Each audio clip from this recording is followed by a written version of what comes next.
Oh, here we are finally. The NFL draft, as I see Tommy walking up now. There's going to be quite a few Commanders fans sitting with us tonight. Ryan Horvat's here. Nice. PJ Glasser's here. PJ's on the whiteboard again. PJ fell in love with the whiteboard as we did that for the March Madness bracket selection Sunday. We gave it a weird name because we didn't want to use any of the special words that would get us in trouble.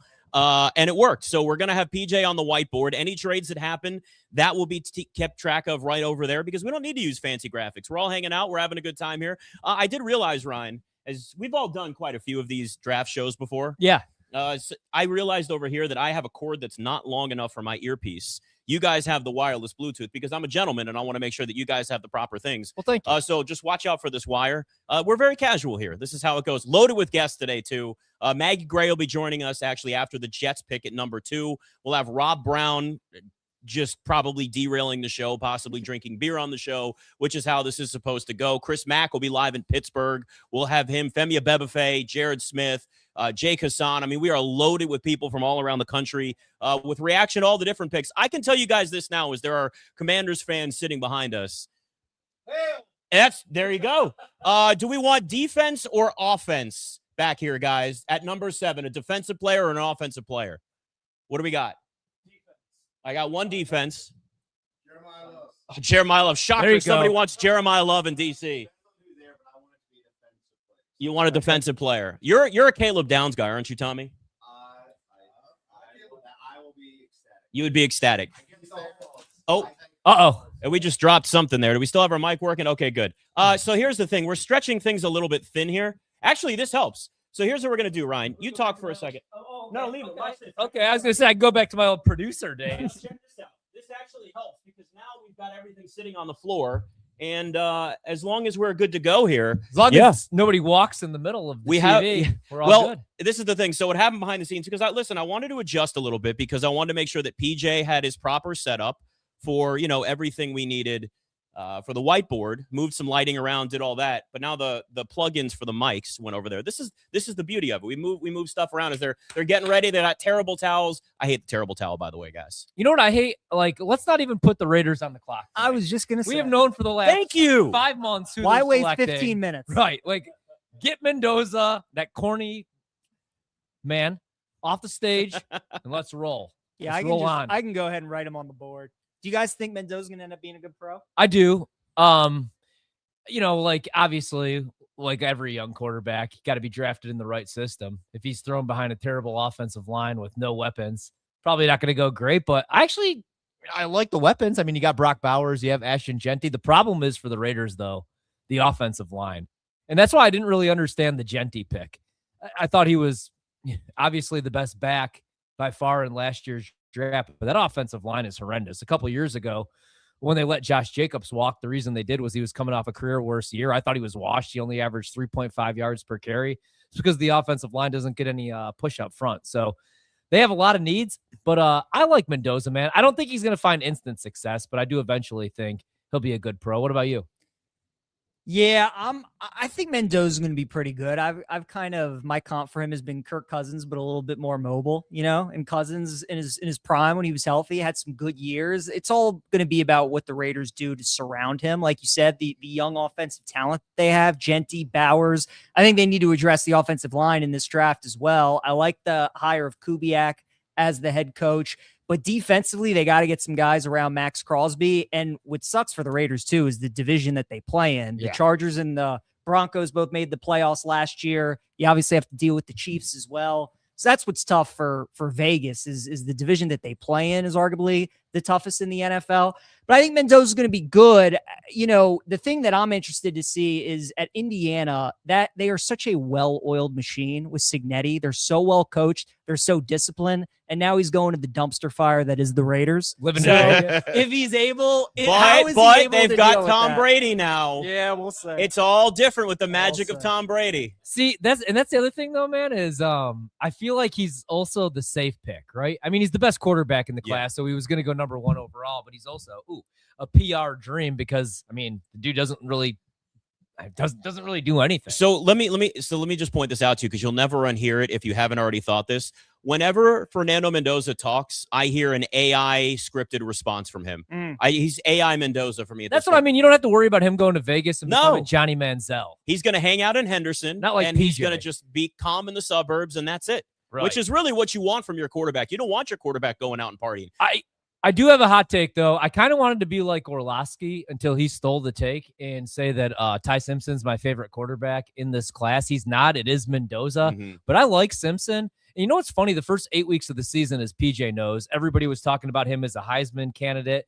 And then what happened was the game against Oklahoma and then obviously the games against Georgia, he struggled because they had legit pass rushes. And Alabama's offensive line wasn't your typical Alabama offensive line. I do really like Caden Proctor, of course, but I don't know how healthy he was. And also, like, once teams pressured him, then he really struggled. But I like him when he's got a clean pocket. I think he can make most of the throws. I like Simpson.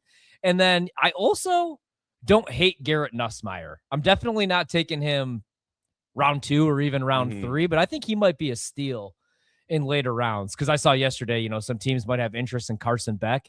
I would take Nussmeier over Did Beck. you see now the thing is teams are concerned about Carson Beck's loner personality?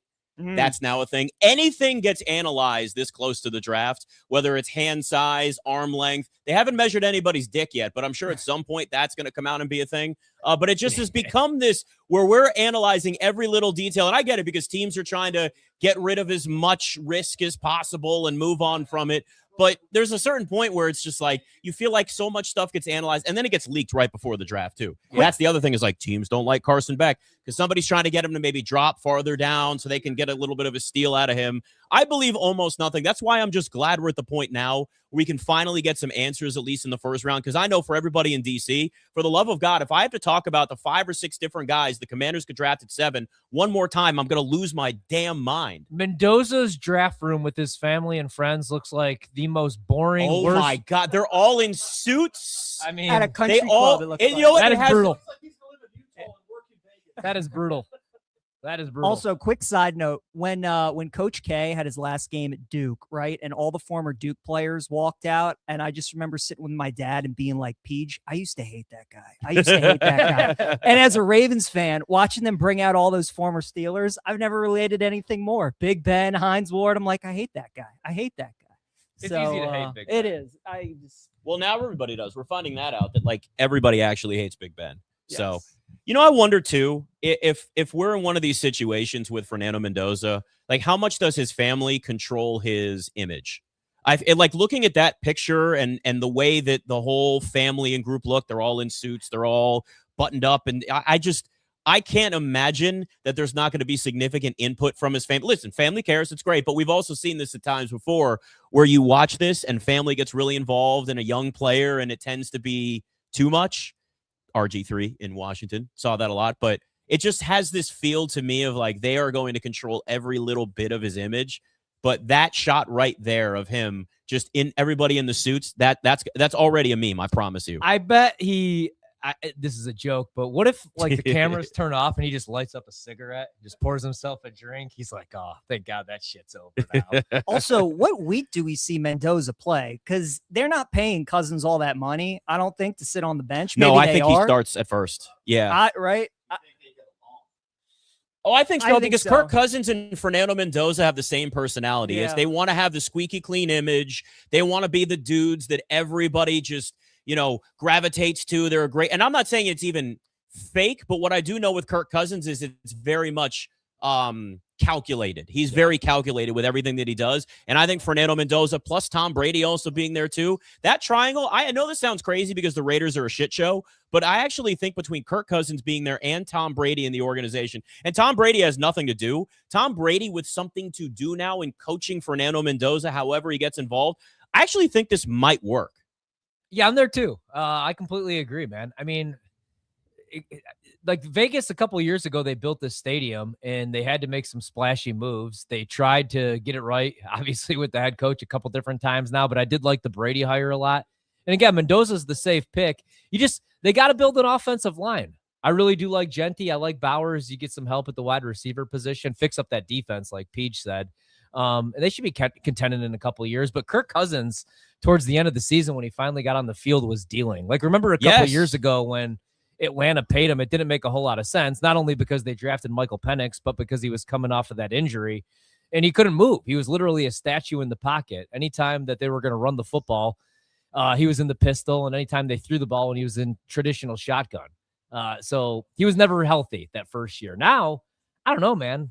Like, I could see the Raiders being kind of competitive with Kirk Cousins. Maybe we don't see Mendoza at all year one. Jake which Hassan you just never see. Jake Hassan messaged us too. He'll be on for the Bears pick at 25. Jump in the comments if you want. That's on YouTube. We're also on X and Twitch, but X doesn't let you like do cool comments, so that's what's kind of annoying. But we're on all these different platforms, so you can jump around to different ones, whichever one you want. I'm looking at X now. So there you go. Peach, as we watch all of these highlights with Fernando Mendoza in Indiana, have you gotten used to the fact that Indiana not only won a national championship, you guys both were obviously here for that game. It's still, to me, thinking Fernando Mendoza, quarterback of national champion football team, Indiana, all of that is still very hard to accept. You know, I'm not going to lie. I kind of forgot he won the Heisman Trophy. And also when they were showing the highlights, I'm like, he did win the Heisman. That's right. I didn't forget because he's like the one guy that didn't bet. Yeah. They might be even better next year, Indiana, too. It's still incredible. You know, me and my buddies were actually talking about this the other day of what was the more impressive coaching job recently. Is it what Dan Hurley's been doing with UConn the last 4 years, getting him to 3 titles in 4 years? Or was it Cignetti's 2 years at Indiana? I think it's Cignetti, man. Like, yes. Indiana is arguably the worst Power 5 football program ever. To make them a champion in 2 years, an undefeated champion, have them beat Ohio State, Alabama, Oregon, all these teams that they did. It's unbelievable. I liked Mendoza when he was at Cal too. I never thought he would turn into this. So give a lot of credit to that coaching staff. And I'm very interested in all you guys have been saying, you know, what he turns out to be. All right. The commissioner is at the podium for the least surprising pick of this entire draft, as he's getting ready to give us the Raiders pick. And it would be amazing if they traded down, but it's Fernando Mendoza. Nobody's surprised. They go to his little group there. Everybody's in their suits. It almost looks like was actually going to put on a hat for some sort of like financial institution that he was going to go work for. But instead, it's for the Raiders. So Fernando Mendoza to the Raiders. You know how in every horror movie, there's like a kid that just scares the shit out of you. And you're like, I hate that kid. Yes. And you're like, no, it's okay. Is that what your son does occasionally to you? This kid behind Mendoza is way too well behaved. Well, you've seen my son here. He's bouncing around. Yeah. Look at this. This kid, he's just sitting. He's got a little suit on. So I'm telling you, there's something. Ryan, that's called parenting. That's probably why. No, you are less mature than your son. Let's be honest. Like, I don't know. I don't trust the Mendoza family. I don't trust the Mendoza family. Look, we're finding out a lot about these UFOs and aliens. I'm just saying, I won't be surprised if we find out that they're from Mars. They might be. We're seeing aliens all over the place now. I can't spend like more than a second on Instagram without alien videos showing up. I watched a couple of conspiracy videos on the moon after we had the whole thing going out there, and now the algorithm's completely screwed up. I need to watch dog videos for a while. So the Jets, Tony is not here. Tony, the Jets fan, is not here. He's sick. He is next door. Tony's sick, but I am going to relay to everybody here as we wait for the Jets. Tony just wants anybody that's going to help the Jets not suck. I know. Here's Michael. Michael's at least here. Wow. There we go. So at least you're representing the family. Everybody else is sick. So if you get us sick, you're Mendoza went first. You shouldn't be surprised. They went with Simpson. Sorry. So I do want to point this out that Tony has told me that he bet $20 on the Jets to win the Super Bowl to win $3,000. Well, let's go, Tony. So I'm going to relay that. Michael, your dad is a psychopath. He's a believer in Geno. Hey, that's what people said about Seahawks fans last year too, though, baby. If the Jets were going to go with anybody, I would like for them to go with Reese. They're obviously going to take somebody, so I don't know what I'm talking about here, but I bet Reese. I went Reese. What if they just bypass their pick? They're like, do what happened years ago where they forget to take it in time? I waited until yesterday. I said I wasn't going to bet that market, and then it was plus 120, so I said, you know what? I'll go Reese over Bailey. What do you think they do here, you think it's going to be Reese? I think it's going to be Bailey. I actually think it's going to be Bailey, but I just really liked the price. I wasn't going to lay minus 160, and I needed a little action. Usually I have like 45 bets draft night, as you know. Yes, this year this is true. I have 8. This is the most unpredictable draft I could remember. Also, the markets have just changed so much. But, man, outside of pick number 1, I have no idea what's going to happen. No, I thought it's going to be Bailey from the start. I thought he was the better player. I think he's a little bit more complex and diverse. You could do more things with him. So I would expect it to be a Bailey. I think it's so interesting though. Like the week prior, all this money was coming in on Reese, and then just like all the mocks I've seen recently, everybody has Bailey. Everybody's got Bailey. Like Jeremiyah had him last Yeah. night. I So- feel like with like Reese has the higher ceiling because he's a genetic freak. Like he could be maybe the best defensive player in 3 or 4 years, maybe. Yeah. But I feel like Bailey is NFL ready right now. Like I know Ruben Bain has the arm issue and he killed somebody. Is it an well? Yeah, but I that's it. mean, Do we call it an arm issue or just it's slightly He's short got arms? Short arms. Yeah. Which I said last year talking offensive tackle that I didn't think it would be a big deal for Will Campbell. And I know he got hurt towards the end of the year, but he was a disaster, man. I think Yeah. Will Campbell is a guard. Maybe there is something to some of these measurements, but I do think Bailey pick is is gonna, in. I think he's just going to be like a Pro Bowl type player right away. Year one. Michael is a Jets fan. Who do you want here? Arvell Reese, David Bailey, or a trade? I'm going to Ty go Simpson. barefoot, by the way, here. So let me point this out, by the way, that Michael has been a Ty Simpson fan long before anybody he else has knows talked all. about Ty Simpson. Yeah. So he goes 16. I'm moving to Mexico. so we I would love that. David Bailey. Well, Ruben Bain was the name linked to the Jets at the beginning of this process, but now it's become Arvell Reese, David Bailey as things have, kind of continued. I know, short arms, guys. All right. So your dad just texted me and said he wants Arvell Reese. So let's see. He's texting in his pics from next door as he's sick, which that's good. Please don't bring that over Good here. thing buddy. is the Jets really can't screw. I mean, they could. They screw could. up They this- could go They well. could. They could. Of course they could Jeremiyah. screw it up. They could. Let me actually say this, though, in the they will. defense of the Jets. They have drafted well besides quarterback. They've drafted some talented players. They just traded them all away now. Yeah, that's true. It's quarterback. They just can't figure Sauce it out. was awesome year one. Yeah. Brees Hall was awesome until he got hurt. I Right. still like Brees And Hall. some of that's play calling, too, offensive line. I Idiot as mean, the head coach. Yeah, that year Garrett with- Wilson's been good. They just don't, it's hard for a receiver to do anything when nobody's getting him the football either. What if it's Caleb Downs? I would love this. I would love that too. I would because love me utter and Paige got chaos him in under this 9.5, draft. Me so too. getting that one in home early. About would as be easy great. as it gets. Yeah. That's the case. It won't be. All right, Michael. Are you sweating? I want this just to be just a Jets type pick though. It is Carnell Tate. David Oh. Bailey. Not happy with David Bailey. Come over here. Tell me He'll be a why. stud. I need to know why. Hop on. All right. No, he's a great edge rusher. You'll be good. Yeah. Yes. Yes. Bailey's a stud. And he also ran a 4.5 140, which Yep.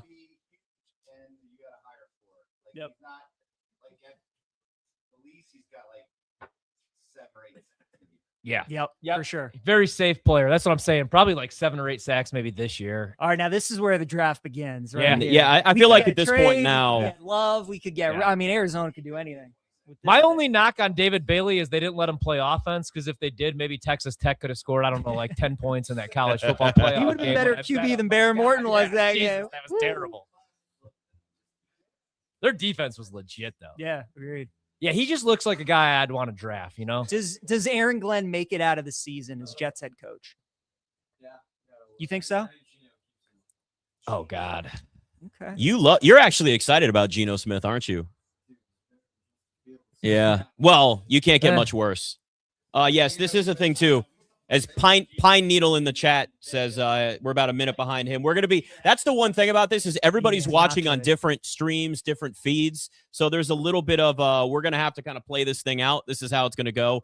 Maggie Gray is going to be joining us in a couple of minutes here too. Now that the Jets pick is in, we'll talk to her for a few minutes. Rob Brown will pop on with us down there. We'll get to right about the Saints pick with him. And then we'll talk to Chris Mack as well as we get ready for, he'll be in Pittsburgh. Hold on. No, not yet.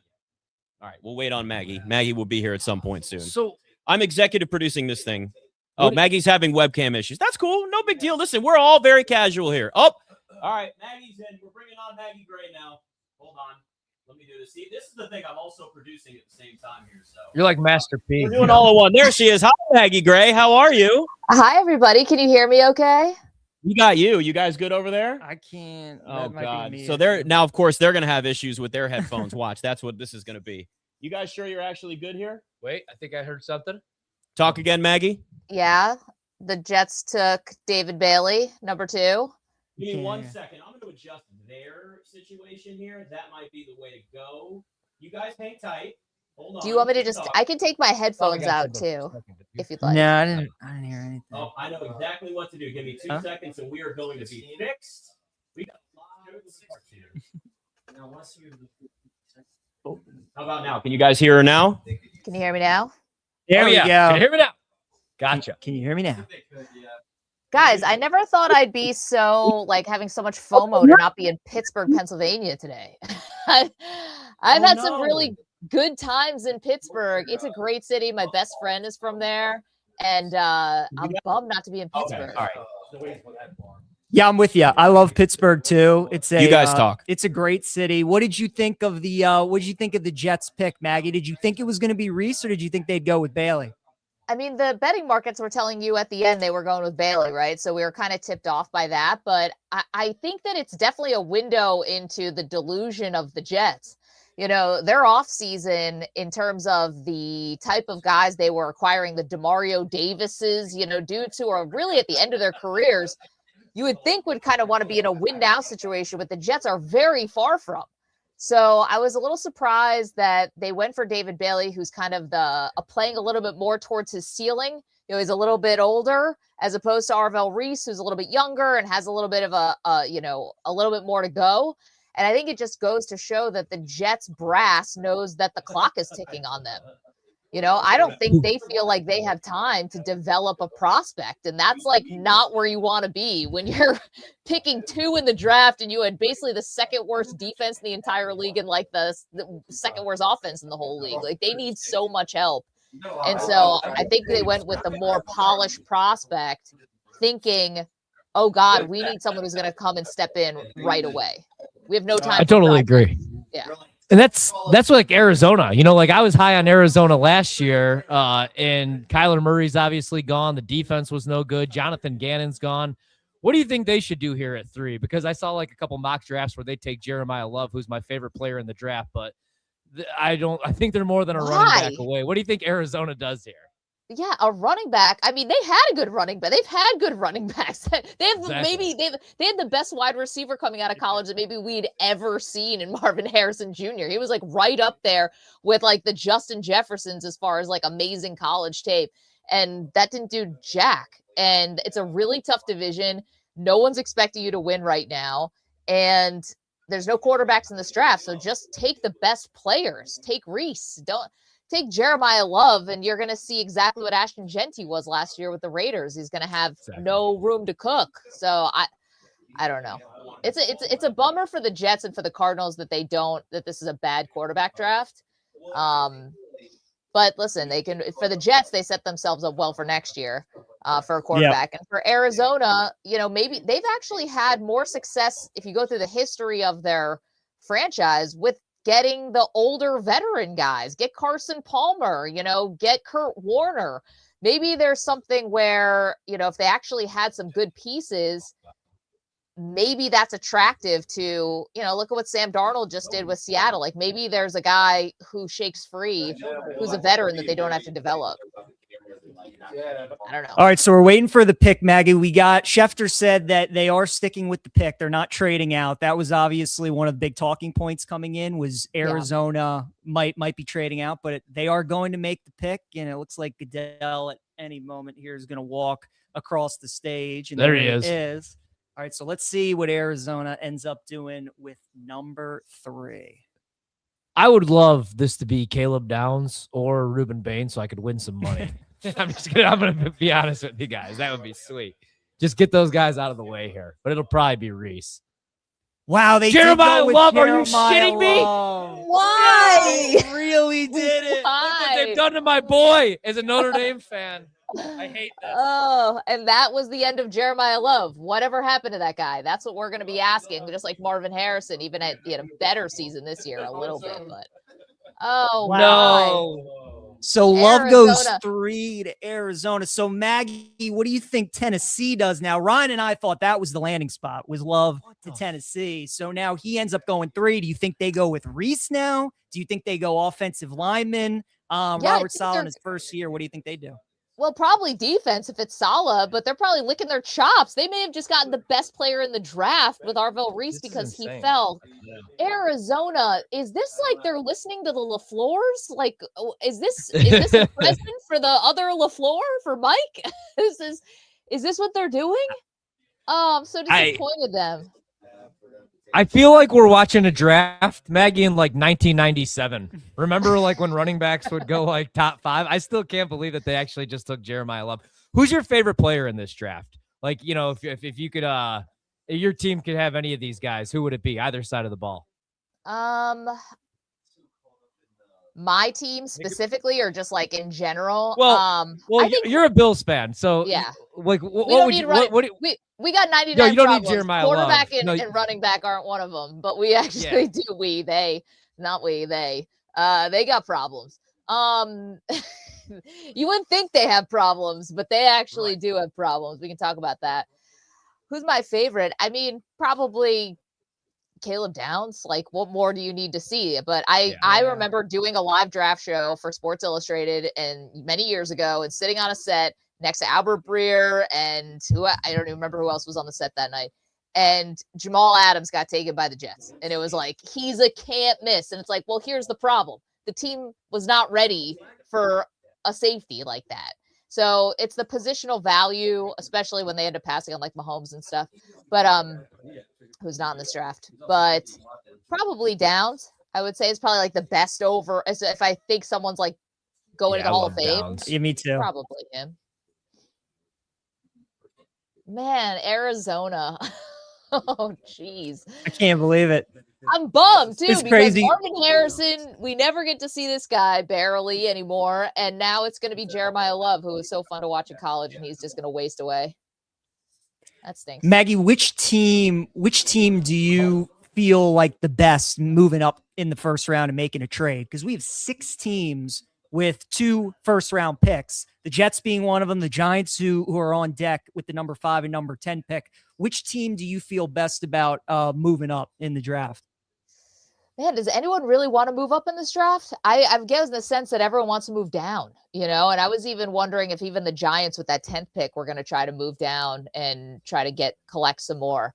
Who would want to move up? Well, the Cowboys. You can always count on the Cowboys for maybe a move up, even though people like to think that Jerry Jones is like this, you know, he called the Gambler was like the Netflix documentary this year, but like they draft kind of pretty by the book for the most part.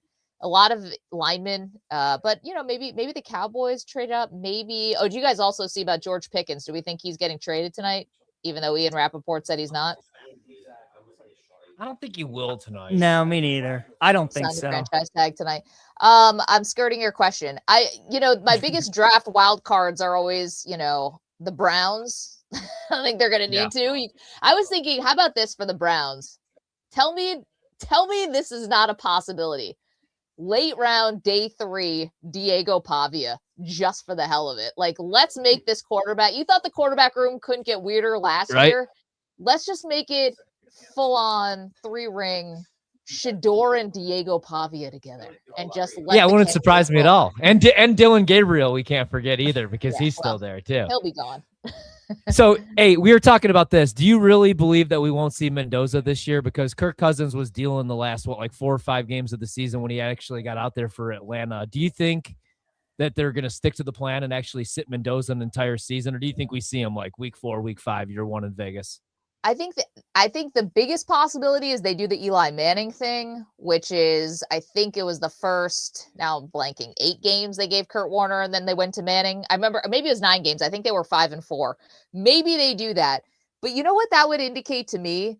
That Brady really is making the decisions here, micro and macro. And I got this totally wrong. I got to hand it to McLovin, my former co-host. I was like, I think Brady's going to be great for the Raiders. He's like, why? I'm like, I don't know. He's just got like that winner, you know, Brady knows how it's done. Yeah. And like, Brady sucks at this so far. The returns are not good. If he had anything to do with the Ashton Genty pick last year, just, you know, terrible. And, you know, with Mendoza, I think Brady might think to himself, sitting helped him. Right? Like if Brady puts himself in those shoes, like if Brady was coming out of Michigan and he got thrown right into the fire, Oh. and Drew Bledsoe was not there in New England, maybe he feels like he would have sunk. I'm not going to split it. This is a surprise, And maybe guys. he's trying to do Okay. that. So I can't do headphones with you guys. I'm not going to tell you what I just saw, so I don't want to look. Schefter just ruined it for me. Okay. No tipping of the picks. Commanders fans are going to be upset. We cut off your fingers if Well, you listen, tip the picks. I can't get on there. You guys talk to Maggie, but I'm just letting you guys know now. Oh boy. All right, Maggie. Let's see. Titans pick is up. Oh boy. Carson Beck. Kidding. And his Ferrari. Wow, they went Carnell Tate at. Shut the fuck up. No way. Son Wow. of a bitch. There goes my Mekhi Lemon first receiver taken. Well, no Mexico for me this year. Got to tell my wife gently. I went Sorry. over every draft bet I did last year. I literally lost every single one. So I'm sitting this year. This used to be like my Super Bowl. This is the most unpredictable draft ever. You know what? Like next year is the draft. Yeah. Especially if you need a quarterback. This Well, year okay. is. So first of all, I don't trust Arizona, and I don't know if I trust the Titans either. But let's Yeah. just look at what's going on here. This is what early indications might say to me. They don't think there's a lot of great skill position players in this draft. 100%. And so, the interior defensive guy, this is good for teams like my Buffalo Bills who are picking late. Maybe some of these boring picks, the linemen that they actually need, I think might be available. But is this also, guys, is this setting up for the Kansas City Chiefs to get like a generational talent in the top 10? Because God knows who's going to fall to them now. Oh, don't say that. Don't say. But you're probably right. You're probably right that it ends up It happening. always works out. It works It out does. for them. It does. Now, Maggie, do you Was think that Carnell Tate? Tate that much better than all the other receivers? I don't honestly think so. I really like Mekhi Lemon because he averages like 3.38 yards per route against zone. That's what all these defenses play. Like teams are playing more zone than ever. But Tate's obviously solid. He comes from Ohio State, so that helps. Oh, We're very chill. Yeah. PJ, turn yours on too. I think maybe Was mine probably not the on? Jordan Tyson injury. I like Jordan stuff. Tyson a lot too. Yeah, he's great. I just, wow, Carnell Tate. Listen, they have Cam Ward. They feel like they need to get him as much help as possible. Yeah. See, I actually kind of like that for Tennessee because initially I hated the Robert Saleh hire because I said that last year in San Francisco. I was like, he's done a great job as a coordinator here. Somebody's going to talk themselves into hiring him again, and he's not ready to be a head coach. But I really like the Brian Daboll hire as OC. I don't know if he's a head coach, but I obviously like him as a play caller. Right. But he thinks he is. And so now you're going to get at least like 1 year, like Cliff Kingsbury 2 years ago, where he's in his bag. So I'm pretty bullish, pretty high on Cam Ward year 2. So I don't really hate going out and getting him a weapon, but I just think 4 is way too soon for Carnell Tate. Yeah, I was just like But looking we'll see. at their offensive line, okay. They did get Wan'Dale Robinson. I forgot he signed from the Giants. Maybe Saleh feels like he actually has enough pieces there to make a great defense. And is in your division, Daniel Jones coming off injury, CJ Stroud's kind of a phantom, and we'll see if Trevor Lawrence actually did turn a corner at all last year. Maybe they feel like they've got the guys to stop the quarterback.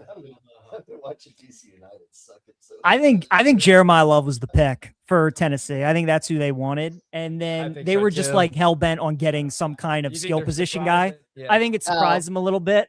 I think they maybe thought he would be there, and then they wanted to pivot to make sure they got a weapon. The Giants are on the clock, Maggie. Their pick is in, so whoever they wanted, they didn't waste any time. What do you think? They get Arvell Reese Please now. no Sonny Styles. That- Please you no think that's Sonny the play? Styles. Please, Please no Caleb Sonny Downs. Styles. Maybe it's Sonny Styles. I need mean, that would Sonny be a Styles to hardball fall pick, to right? 7. You figure it's got to be one of the Ohio State guys. One of the defenders, you'd Yeah, think. I think so too. How do you think the Giants are going to be this year? Do you think they make the playoffs this year, year 1 under Harbaugh? No, I don't know. I see where there are a lot of people who think a lot of things could come together for the Giants, right? Like they're kind of in a perfect position. You get a first-year coach bump. You actually have some name guys. If Jackson Dart can take a step forward, then you're good. I think they're farther away than people think. And I still think that the Eagles are going to be good. It's like, I think Washington's going to be better, and I think Dallas is going to be better. I think they're going to be playoff teams. I don't know if the Giants, and by the way, I don't know if that's fair for the Giants. I'm not sold on Jackson Dart. Like, I like him as an athlete. He needs to learn how to slide and get out of bounds, obviously. Everybody knows that with the concussions, but I'm just not sold after 1 year and after a couple of years in a really quarterback-friendly offense at Ole Miss. I do like the Harbaugh hire, but I could see it going both ways. I could see them winning 10 games year one, or I could see it being a disaster, and then they have to draft a quarterback in a year or two. I've never been the biggest Dart guy. Are you a Dart guy, Peach? Not really. I agree mostly with you. I think he definitely needs to protect himself better. I think the John Harbaugh edition, though, I think they're going to use this year like they did with Lamar's early years. That's why they went and got Ricard and Likely from the Ravens. That's why I kind of think they're going to use one of these first picks on an offensive lineman as well, because I think they're going to try and be run heavy, right? And use Dart's legs a little bit. But I think I'm with Ryan, Maggie. I'm more so on the side where I'm not there yet with Dart, like it feels like a lot of other people are. So yeah, where are you on Jackson Dart? Like, do you think that's a quarterback the Giants can win games with? Well, so I ask you this, right? John Harbaugh, like, how much do we think he had to do with the development of Lamar Jackson? Matt Nagy, who you giving him credit for Mahomes? I don't think so. No, he's got to wear Trubisky. He's got to wear Trubisky. So yeah. I don't know if he has my full faith. I don't know if I have a lot of faith in what's going on with the offense over there. And do we have a prediction? I don't think Dart's going to be, I don't know if he's going to be able to stay healthy. I'm not wishing that on him. And I'm not going to look. He and Scatterbo are like the Maggie, we got big breaking news that the Browns are trading 6 to Kansas City. So you talked about maybe Arvell Reese falling. They might be thinking that he could be there for him at 6. So that could be a great call on your part. Can I tell you how depressing draft night generally is as a Bills fan when the Kansas City Chiefs do this kind of stuff? The Xavier Worthy was bad enough, right? And you traded the pick that gave them Xavier Worthy. I don't know why they were doing stuff like that, just being totally just way too full of themselves. Like, this is going to be a nightmare. And guys, save this tape. Whoever they select with that 6 overall pick will have an impact in a playoff game they will play against Buffalo. They will impact the game in a positive way. I just promise you that. So true. They need an edge rusher. They could use help on the offensive line because 2 years ago they lose in the Super Bowl because Mahomes is pressured on 80% of his dropbacks. Last year they kill Mahomes, but I think they're going to go edge or hopefully maybe safety. But I think if they're moving up, they're probably going after one of these. I'm trying to see what the terms of the Reese, deal were on that trade. Careful, you're gonna get pick spoiled for you. So the Chiefs are getting 6, the Browns get 9, 74, and 148. I refuse to let it be spoiled for me. Here's the Giants pick. Here it is. Oh, we ain't recognizing shit. Come on.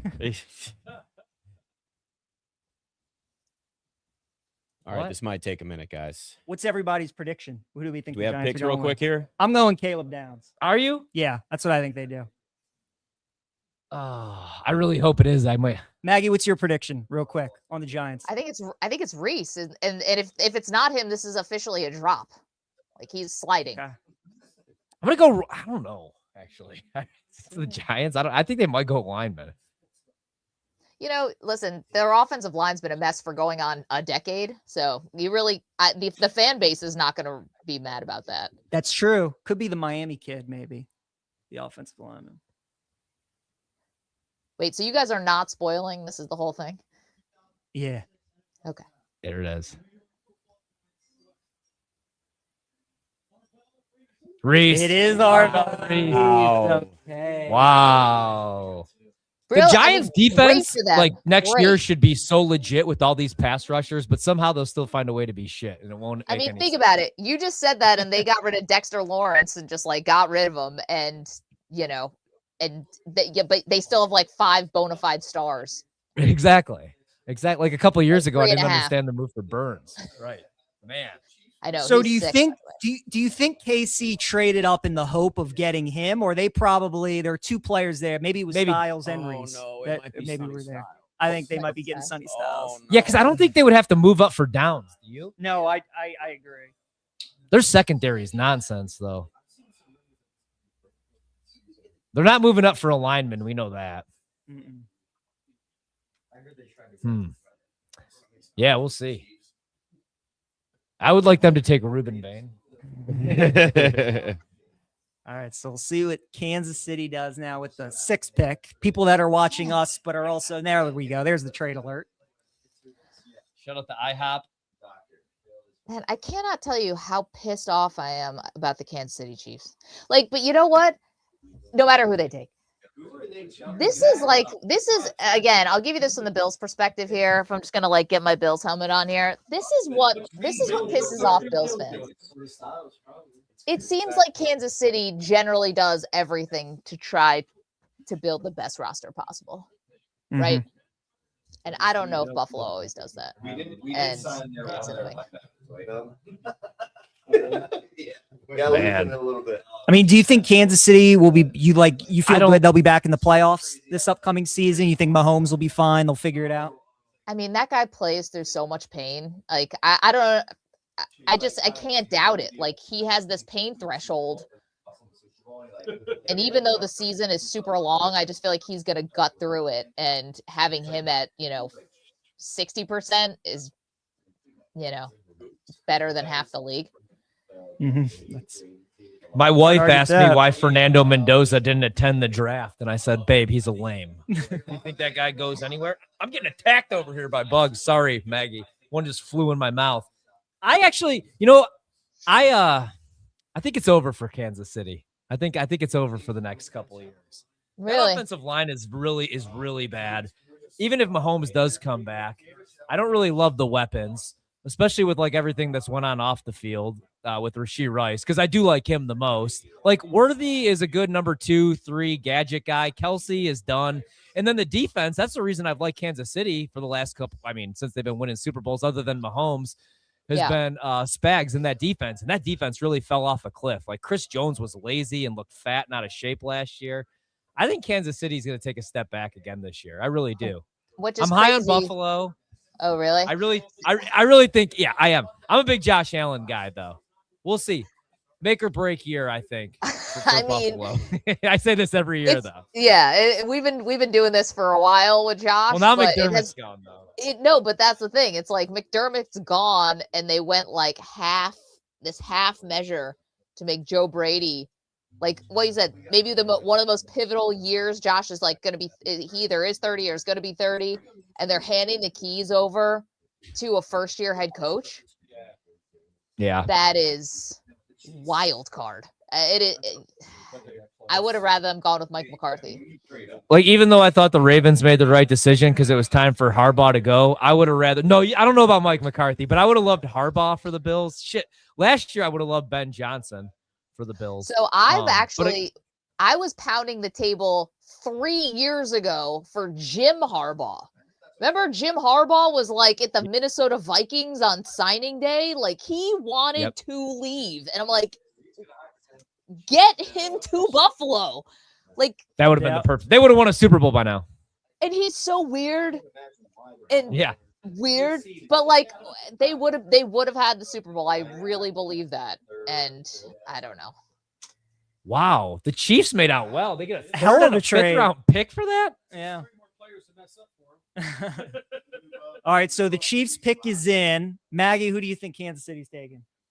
I mean, they had to have traded up for thinking that Styles was going to be gone, right? Or that Downs is going to be gone. It's got to be one of those guys.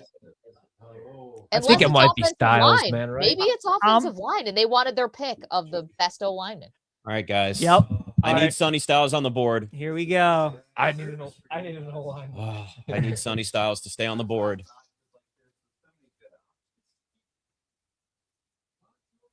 Oh wow, they went with the Sonny corner Styles out is of on the LSU. Yeah. Wow. Like I said, their secondary is a mess. That Delaney. makes So sense. Delaney. Whoa. That's a shot to trade know, up for him. It's too. actually, guys, this is not that surprising. Like they just traded their They best. did like They him. traded McDuffie to the Rams. Like they need Right. I'm not help. betting thousands of dollars on this draft anymore. I'd be living on the street tonight. So moving up for him is kind of surprising, though. Best corner in the draft, obviously, but I mean, don't you think he would have been there? Yeah. Who was taking him? Wow. They're ready, baby. They're ready. They ain't fucking Oh my around. God, guys, this is it. This is it. Can you? They saw what the Vikings did those couple times where they forgot to get the pick in time. No, just get all of us. Yeah, Man, that was fast. this is all I care That was about. fast. Well, Maggie, thank you so much for joining us. We appreciate it. Good Yeah, luck to your guys. Bills later in the draft. Thank you. This is the Boo, year. Kansas City. And they're probably amazing Yes. corner who's probably going to have a pick 6 on Josh Allen in the divisional round.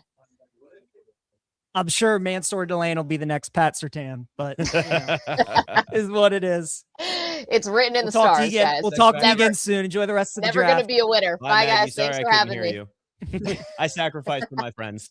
You didn't hear it. You didn't miss All right, anything. here we go. Here we go, guys. Bye, guys.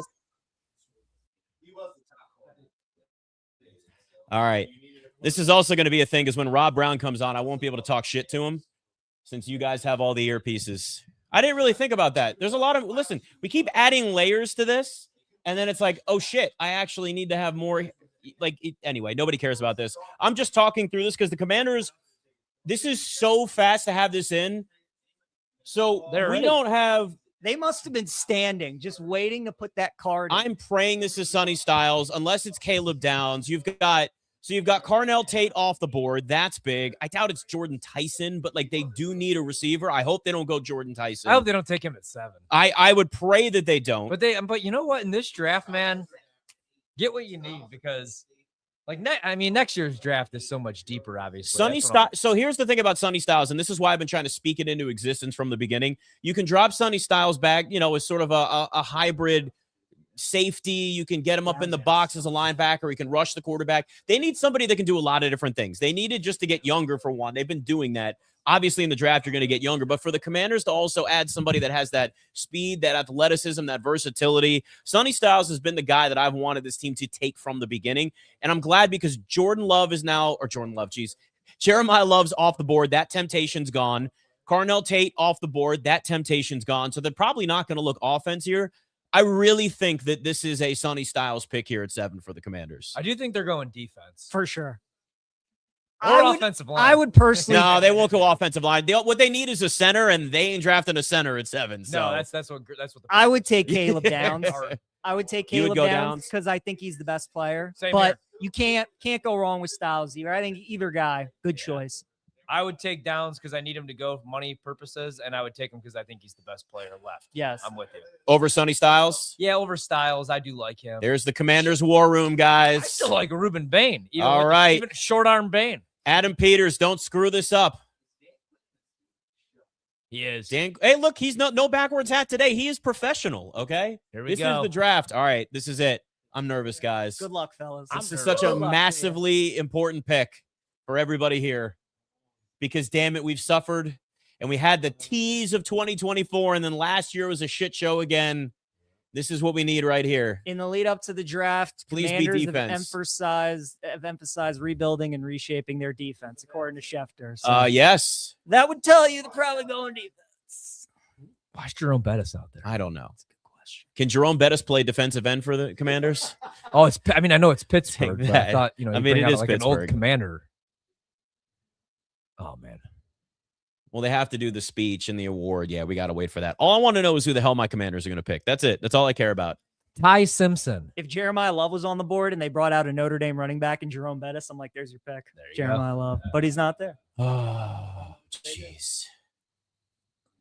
I just see, this is the problem. Is like you wait. This is the worst because not every pick has some stupid thing they do before, and then like you're excited about your team to get up there, and then you're like, oh, we got to wait. Yeah. No, I know that's why they're doing it, but it's like I don't want it to be for my team. I want to know who the damn pick is. I know I could look and it's going to be spoiled for me. I'm not doing it. This is like Christmas. When I was a kid, yes, did I sneak and look at presents before Christmas? Yeah. All right, here we go. Here we go. Yeah! Sonny Styles, let's go! Let's go! Sonny Styles. We got a guy that can play linebacker, can rush the quarterback, little safety while we're at it. I love this. Yeah, he might be the green dot. Let's go. That's a great pick. Oh, I'm so happy. I love this. I'm ecstatic. I've been speaking this into existence. I could not be happier right now. That's what Dan Quinn needs. He needs his leader on the defensive side of the ball. That Hell yeah, defense he was does. horrific. I mean, the defense was bad 2 years ago. They just won despite it. Good pick. Selfishly, it doesn't make me any money, but good pick. That's true. We got a chance though with New Orleans to get downs. If not, we're All right, guys. I'm going to bring on Rob Brown. Rob, just so you know, Rob, I can't hear you. It's just we've got way too many people here, so I can only talk so much shit to you, but I'll bring you on, buddy. So this is how it goes. We bring Rob Brown on for the Saints pick. He's got a beer. This is what I love about you, buddy. There you go. damn I'll right bring he's you got a on, beer. and then the boys will handle the rest of this. I'll do a little executive producing, running around here, getting some other stuff. But I'm just going to set you up with this, my friend. I am excited about Sonny Styles for me as a Commanders fan. The next question, obviously, is a Saints team that, as you know, has a lot of holes that they need to fill, pretty much similar to what my Commanders have been. Let me start with you, son of a bitch. That's who I wanted. I was ready for Sonny Styles to QB the defense for me. I thought that was the pick. I thought that was the guy. As soon as, Washington had their pick in before Delane was even done with his interview. So that was pretty much an obvious layup there. So I think Caleb Downs goes to New Orleans, right? I got to think if you want an offensive lineman, it's interior offensive lineman. I don't think there's anybody there that you're taking at 8. Maybe there's a trade back because I know Mickey Loomis does not mind trading up and down a little bit in the first round, but I feel like they would have announced that already. Wide receiver is a position I liked. I don't know if I like Jordan Tyson more than I like either Downs or Ruben Baines. I'm with you, Horvat. I'm still a big Ruben Bain guy. I know I've heard the term short arms about 30,000 times today to the point it's aggravating. But if you watch that natty, because I was getting drunk watching that game with you that night, that kid was a monster and one of the few guys that made Indiana's offensive line look like they were having some trouble with him. Are you going to do like a black one? Or are you going to get one that's a different color? Yeah, man, I think he's going to be an absolute stud. I think he could be a double-digit sack guy, for at least a couple of years if he could stay healthy. You think that the Saints are going to go downs here, you said? I don't know that they will. I looked at it and you go, there's really not a level on defense that this team doesn't need, right? Like I wanted Sonny Styles with DeMario Davis going. You needed an inside linebacker. You needed a leader of the defense. You needed that quarterback playing in the middle, which is why Sonny Styles was the guy that I wanted because I think he fits that role. We could use a safety. We can use an edge rusher. There's not a spot really that I think would be too much of a reach with the exception of maybe going wide receiver here because I think there's a couple of guys you can pick up with the next pick and be just as good. What did you think about Jeremiyah Love going number 3 to Arizona? I believe the expression I heard from you guys was, and I quote, "What the fuck?" And yeah, that was pretty much a good summation of what I thought. In fairness, I also thought if Jeremiyah Love dropped to 8, that would have been New Orleans' pick. Alvin Kamara's aging out. We got to have a running back. As much as I wanted Sonny Styles or a linebacker, I really thought finding Kamara's replacement would have been the move if Jeremiyah Love fell there.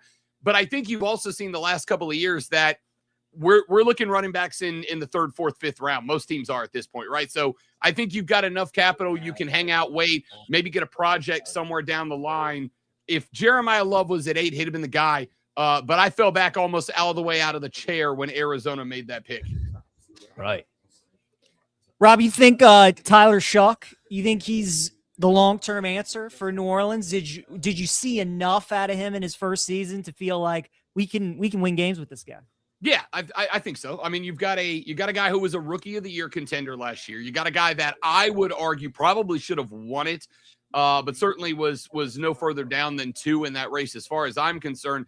Now, obviously, we all wait to see if the sophomore slump is there, but to have a guy who was in a competition to take his shot in week 7, 8, whatever it was, and to really put up the numbers you were looking for him to put up, like obviously There wasn't a lot of tape on the guy. We could possibly see him get caught up to a little bit. And this is why I wondered if Jeremiyah Love was the play. This is why I wondered if Kenyon Sadiq is in play here, because a young tight end's best weapon is a young quarterback's best weapon is a solid over the middle tight end. So I wondered if Sadiq would be in play there, or if Kamara ups the workload next year. I don't know. But I think the problem is you had a lot of points going up on. You had more points than we thought going up on the board last year. The places we got in trouble was we gave up more points than we thought. So that's why I think we're going defense at this spot. But I do think Tyler Shuck is the guy. We're just going to have to hit on a lotto pick to get him away. Yeah. Obviously, next year's draft, bunch of talent, but I laugh when everybody brings up the quarterbacks. I think they're better, obviously. But remember when we did that last year, too, and we said this was the year with Lenora Sellers and the lunatics who really thought Arch was going to come out, and everybody was talking about this class, and now there's a chance maybe we get two quarterbacks in the first round if Ty Simpson goes. Are you buying the hype of the quarterbacks next year? Dude, are we not gun shy about doing the same thing next year we did this year? Like, that's what I mean. And you're right.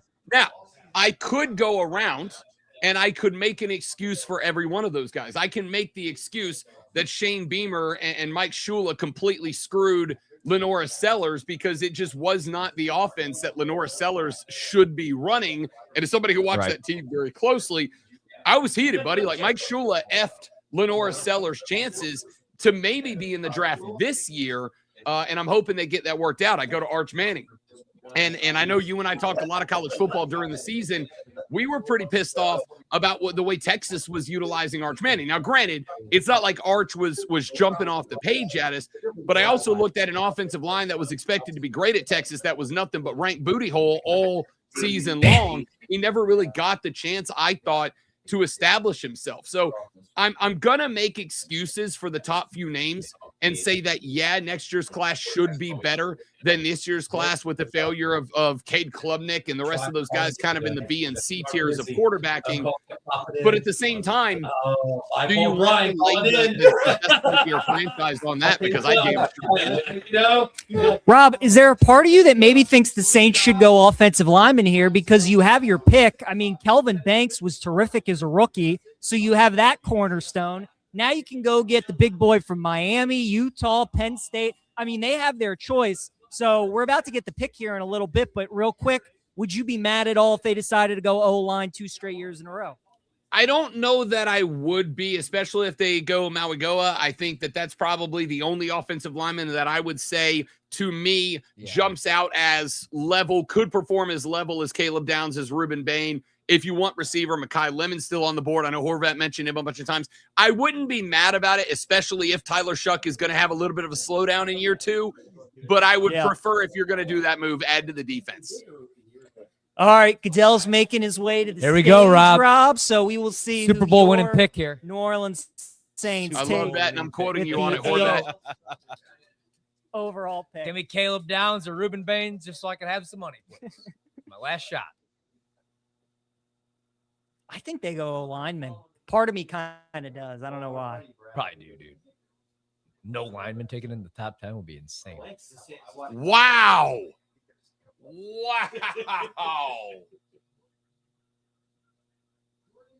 Jordan Tyson. Wow. Son of a bitch. They actually took him. He went into the top 10. Wow. Well, I guess I'm going to go ahead and retire from sports broadcasting, guys. It's been a pleasure working with you the last few years. I don't know what the fuck I'm talking about. I'll see you guys on the internet or something. More Tyler Shuck weapons, man. I like it. I'm not mad at it. Like, I really would have liked to add to the defense, but I'm not mad at it. I think you probably got the best wide receiver in the draft to add up with your quarterback. You, like PJ said, you've established the offensive line. It was actually shockingly, surprisingly pretty damn good last year. You can add another couple of pieces there or later on in the draft.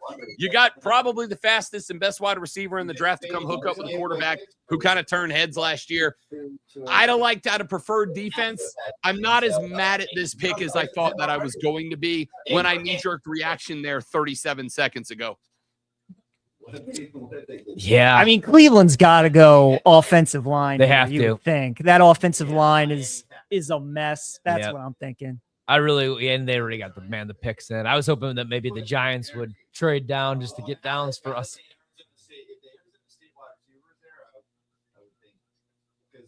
And hey, by the way, I didn't even think about it. If that's the guy Kellen Moore wants for his offense, I'm not gonna knock that. If that's the guy Kellen Moore wanted to come play with Tyler Shuck, it feels like a move I should lay back and chill the F out. I'd probably be, yeah. I mean, it's an The exciting Giants are move gonna at get least. there. You know, it's a new weapon. Offensive lineman, we've not been the drafting sexiest nothing pick. but offensive and defensive linemen with our Right. first round pick for the past 74 fucking years. So I guess I should be excited that we actually got a skill guy. I just can't believe that they took him there at 8. So what's Yeah, been it the feels a most little- shocking pick so far? All of them? Love, I mean, Love, 3, 2 receivers. Delane. I mean, Yeah. there's been a Styles. bunch, dude. There's been a bunch. Sonny The Styles most was the shocking only pick one is that the I think was- 2026 NFL draft. and Mendoza, obviously. You know, but man, I mean, I didn't see Love going at 3. I almost bet him to go over 4.5. And then I didn't see 2 receivers going before we got to pick 9. So I'd say that's probably the biggest surprise. Although everybody loved Jordan Tyson going into last year. I mean, it wasn't bad last year. Arizona he's State was just emotional. wildly disappointing, but it's still a Yeah. banger of a talent. Yeah. Well, I don't think Sam Levitt's as good as everybody thinks he is either. Same. though. I mean, Olave Tyson can be a nice 1-2 punch. Both those boys can stay healthy. Right.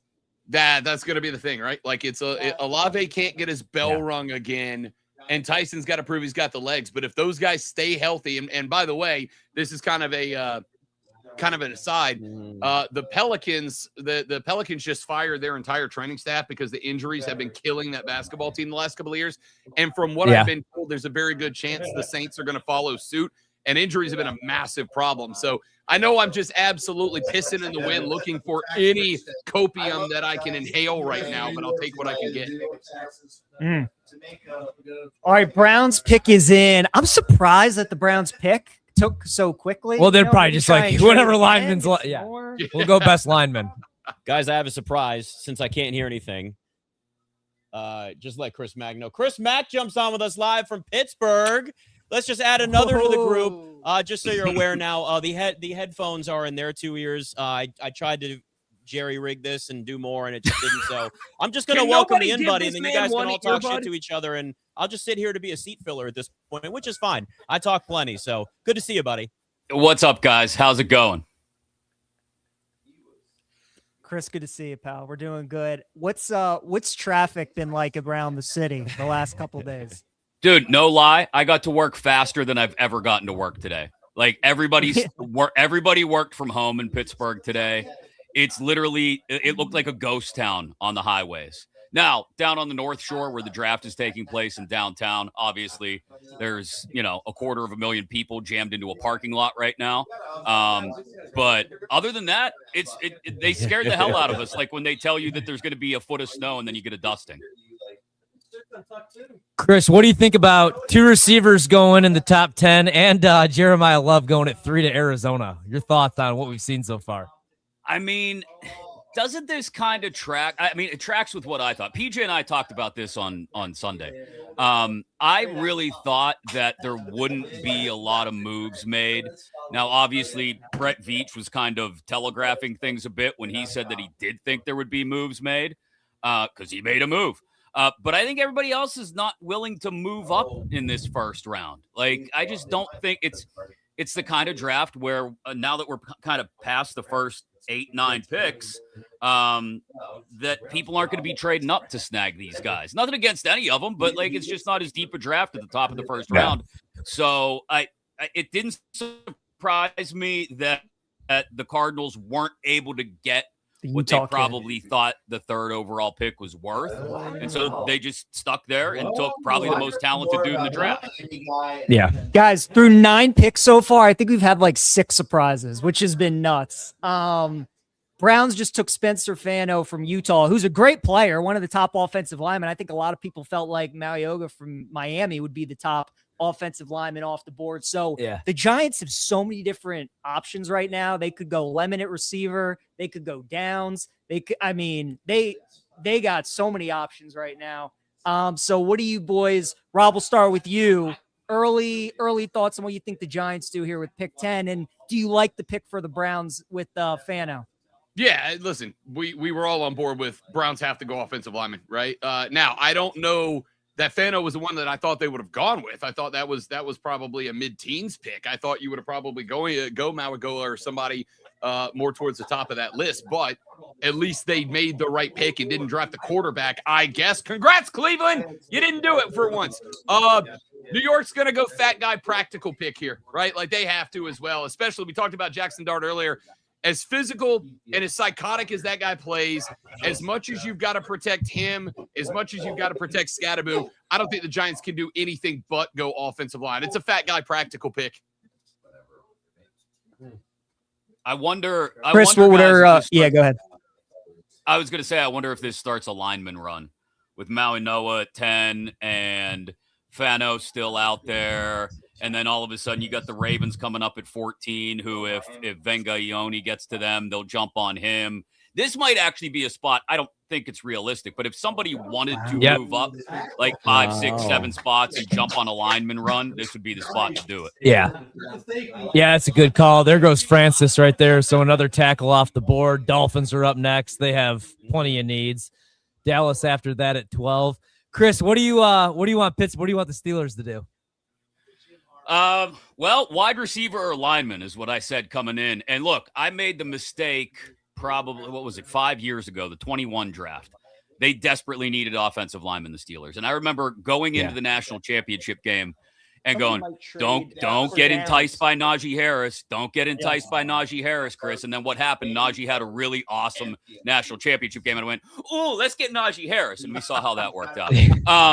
So I have learned my lesson from 5 years ago, guys. And I am saying, get your offensive lineman in the first round. Oh, we got to trade. Be the Ravens.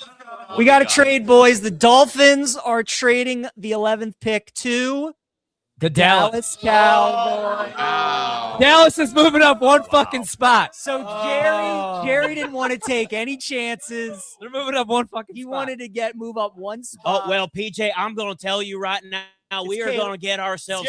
Jerry just walked out of Massage Envy and saw the draft started. We saw a man we liked, and he looked. I'll be honest, boys. I just pictured the star in the side of his helmet, and I said, "That's what we got to have right there. That's our man." And I wasn't going to wait around like PJ Glasser said. I said, "I'm going to go get my man." That's what he did. No more. Wait, so they keep 11 and 12 though? No, they'll fix the game. Okay, yeah. I was like, what was the actual? If it's just a. So like that would be a very Dolphins I want to know thing what to they do gave right up now. and why. Right. just I need to give know away. this Yeah, one. just This give one's away your sloppy. pick for free. Spots. Yeah. Jerry just wanted to move up because his bedtime's in 5 minutes. Had to get the pick in before he has his tea. Like, what are we doing here? They're moving up one spot. Like Miami. Do we know if it's officially a pick swap? Like it isn't Pickens, is it? Wait, hold on. No, I haven't even seen the details yet. Nothing in. Yeah, I don't know. They just have these Schefter alerts with a bunch of bullshit on the bottom. What's been your guys' favorite pick so far? Rob, we'll start with you. Through the first 10, what's been your favorite pick? My favorite pick so far is probably the one with them leaning over Mendoza. the craps table at the casino in Mississippi before he got fired by the Titans. That's my favorite pick. So, draft. My bad. That's on me. That's my bad. Honestly, this one, it's unexciting. It doesn't jump off the page. It's not necessarily something that you look at and go, that's a home run pick. That's a Super Bowl pick. But I think it's exactly what the Giants needed. I'm about 70% sold that Jackson Dart's the guy. But I also know that if Jackson Dart doesn't figure out how to not throw his head into every collision that happens on the damn football field, he's not going to last to be the guy. So the best way to stop that is try to minimize the contact that he is going to take in the pocket. This is how you do it. You go get the best offensive lineman on the board. So to me, everybody else I think is maybe going BPA, maybe not necessarily going highest need. I think the Giants did both with this spot, and I think it's the right pick for it. Chris, what about you? What's been your favorite pick? I was going to say, much to the delight of some of the friends in the back of the garage there, I think Sonny Styles is a steal. I absolutely love that for Washington. Yeah, they were very. It's exactly what they need. Horvat, what's been your favorite pick so far? I think I agree with Mac. I think Sonny Styles, man. I mean, Washington, even 2 years ago when they made that run to the NFC Championship game, the defense overperformed.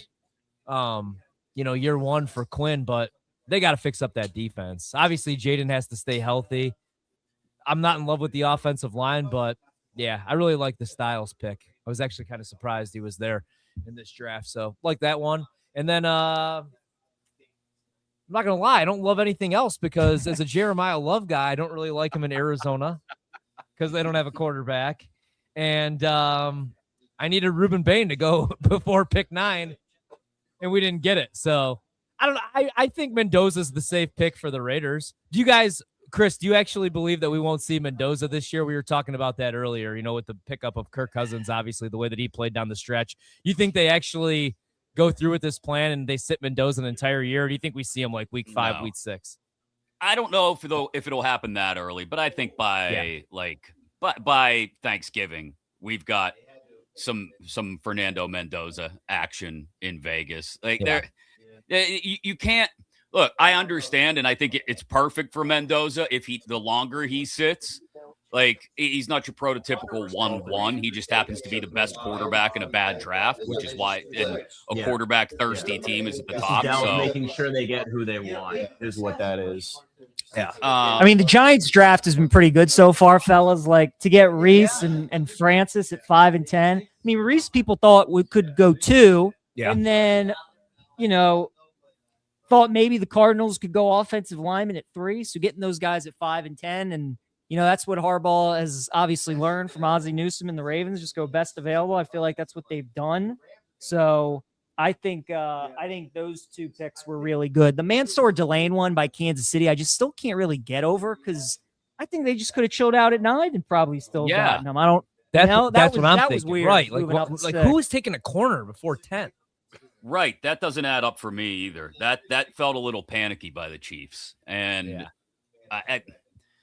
you just traded a former All-Pro level or Pro Bowl level corner for the 9th pick. And then you decided you were going to trade that pick to take another corner. I understand, or, younger and all that. But I don't know. It feels a little disjointed in Kansas City. Yeah, I agree. I didn't love that move. It does. All right, so we're waiting for Dallas's pick to see what they do. They traded up 1 spot, flipped picks with Miami, who's going to be drafted 12. Then you got the Rams, the Ravens, and the Bucks, 14 and 15. Still some good value on the board. The Rams were linked to Mekhi Lemon for a while, so that could be the pick at 13. Miami, they could go any different direction. So, I feel like this is Downs. Horvat, what about you? I got the Rams taking a receiver. I bet that after the A.J. Brown shit fell through. Dallas, what do you think? Dallas moving up. I kind of think Dallas is going offensive line here. I think it's up 1 spot for an offensive lineman. Well, just because it's I don't understand. So they traded away it's in. It's in. 2 fifths just to jump up 1 spot. We're waiting for it. So let's see. Unless it's Reuben Bain. We're on a delay. All right, here we Probably go. Is Dallas Downs. pick. Yep. It's what I thought it would be. Great. Yeah. Great pick. Yep. I like that. It is a great Fucking pick, man. Great, man. It is. That's a steal at 11. I still can't believe he's there. I really would have preferred him going before 8.5, but man, that's a hell of a pick for Dallas. Wow. Caleb Downs. That's what they him need, being though. available here has got to be. I honestly, it might top Jeremiyah Love being the Ferrari parked next to a trailer park of a pick at 3. This might be a bigger shock. That's such a good pick. Downs is such a cowboy too. He's gonna rock that crop top in the short hair with him. Yeah. What do you guys think about that division next year with everything going on with the Eagles, Dallas, Commanders? I really like what they do, obviously, tonight with Sonny Styles. What do you think about the East next year? I got to see what Philly does. Once they move on, what do they do in this draft to, they got a couple pieces behind Devontae, but like that's you've got to go out and get another receiver early in this draft. I feel like if you're Philly, and if not, even with that, right, you're still gonna deal with.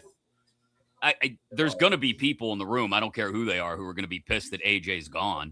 And you're going to have to work through that. You're going to have to get everybody on the same page with a new offensive coordinator, work through Jalen Hurts trying to do all the crap that he was doing last year, apparently. They feel like a, low-key 9-10 win team if they can't get everything on the rails again. All right, the Dolphins pick is in too. These last few picks that we've had from a bunch of these teams have been quick, man. Whoever these guys want at the top of their boards. Peach, they said 8 minutes. Fuck that shit. We're going in 3 minutes. Let's go. Here we go. Right through it. We're cooking. I mean, Dolphins. I mean, it just makes sense to just keep Ruben Bain in Miami, doesn't it? Like that kind of just feels like the play. Lemon would be a hell of a pick here too. But that's where my head went first. I immediately went to Lemon here. You've got to buffer up the wide receiver spot. I mean, literally, you're going to have Quinn Ewers throwing passes or Malik to frickin' Tutu Atwell next year. Like, right. That could be. If that ends up happening, I think the Rams probably are going to trade out, would be my guess. If they go Lemon here? If they go I Lemon. agree, yeah. I think then the Rams will move back. I think if Lemon's there, they'll take him at 13. If Miami doesn't take Ione or Bain and the Ravens are guaranteed one of those guys, I'm going to be very happy. I can't remember a draft like this, how unpredictable this has been after pick one. This has been wild. And I absolutely love the 8-minute time limit. Just inject this into my veins. We're racing through the first round. We'll be done by 11:30. Yeah. I know. I said 11's my limit. Round one. I'm too old for midnight. Relax, Grandpa. 30. I believe in you. No. My team doesn't even have a first round pick. Do we think somebody trades back up into 28 through 32 to take Ty Simpson? That's what I'm hoping, man. I took his draft position under 28.5, and I think it closed at 26.5. I was thinking Arizona, but that makes the most sense.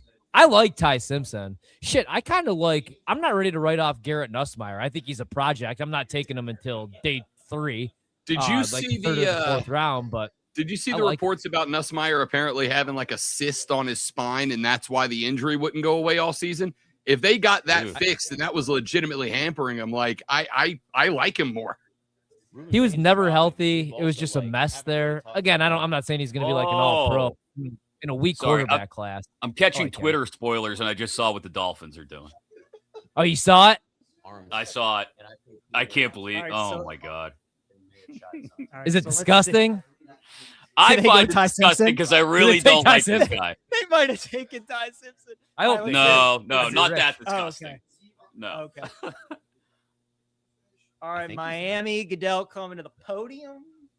Wow. PJ. Keep Ruben Bain home.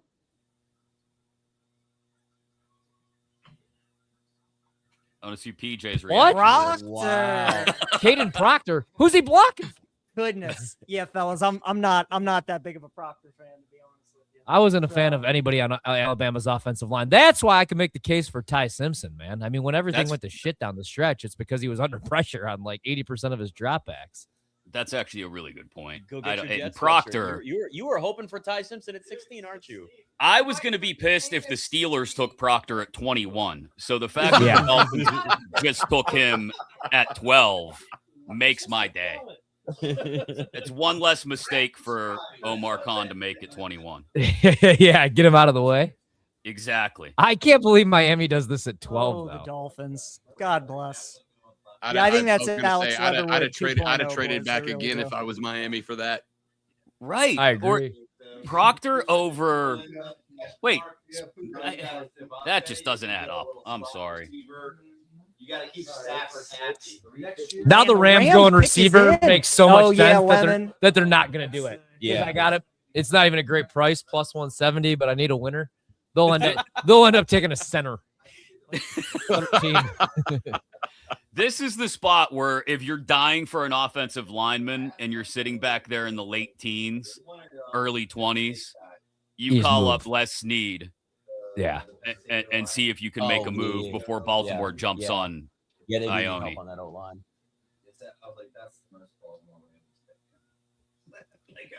PJ, why are you out on Caden Proctor? I'm curious. Is he lazy? He just He looks lazy to me. He's I try a not little to, like- undisciplined, a little bit too many penalties. He's a great athlete, but I mean, their offensive line really struggled last year. And, you know, usually they have a guy like that they can lean on. Like they usually have kind of a top 5, top 10 overall pick at line. And Proctor was supposed to be that guy. I just thought he was a little bit too inconsistent. Am I wrong to catch like Alex Leatherwood vibes from him? 'Cause Yeah. that's what I catch. Yes, exactly. I think that's for sure. I just looking at him, I could already tell he just doesn't have that dog in him, Peach. Yeah, He wouldn't be on the all Horvat grit he team. transferred from Alabama to Iowa for like a hot second. Already and hate him. then it fell through, and then he transferred back to Alabama. So I don't know Oh, what that's exactly right. I forgot happened about there, that. But yeah, yes. So The Rams are going to take all 8 minutes of this to see what they can cook up. I would be more surprised if the Rams stayed and picked here than if they Just traded out. Total contract 25 to 26 million. yeah. The guaranteed first year of 4.5 to 4.7 million. Yeah. Yeah, I agree with that. And then see what LA Baltimore. decides to do. Who's that? Oh, Tampa at 15 then? Yeah. Yeah.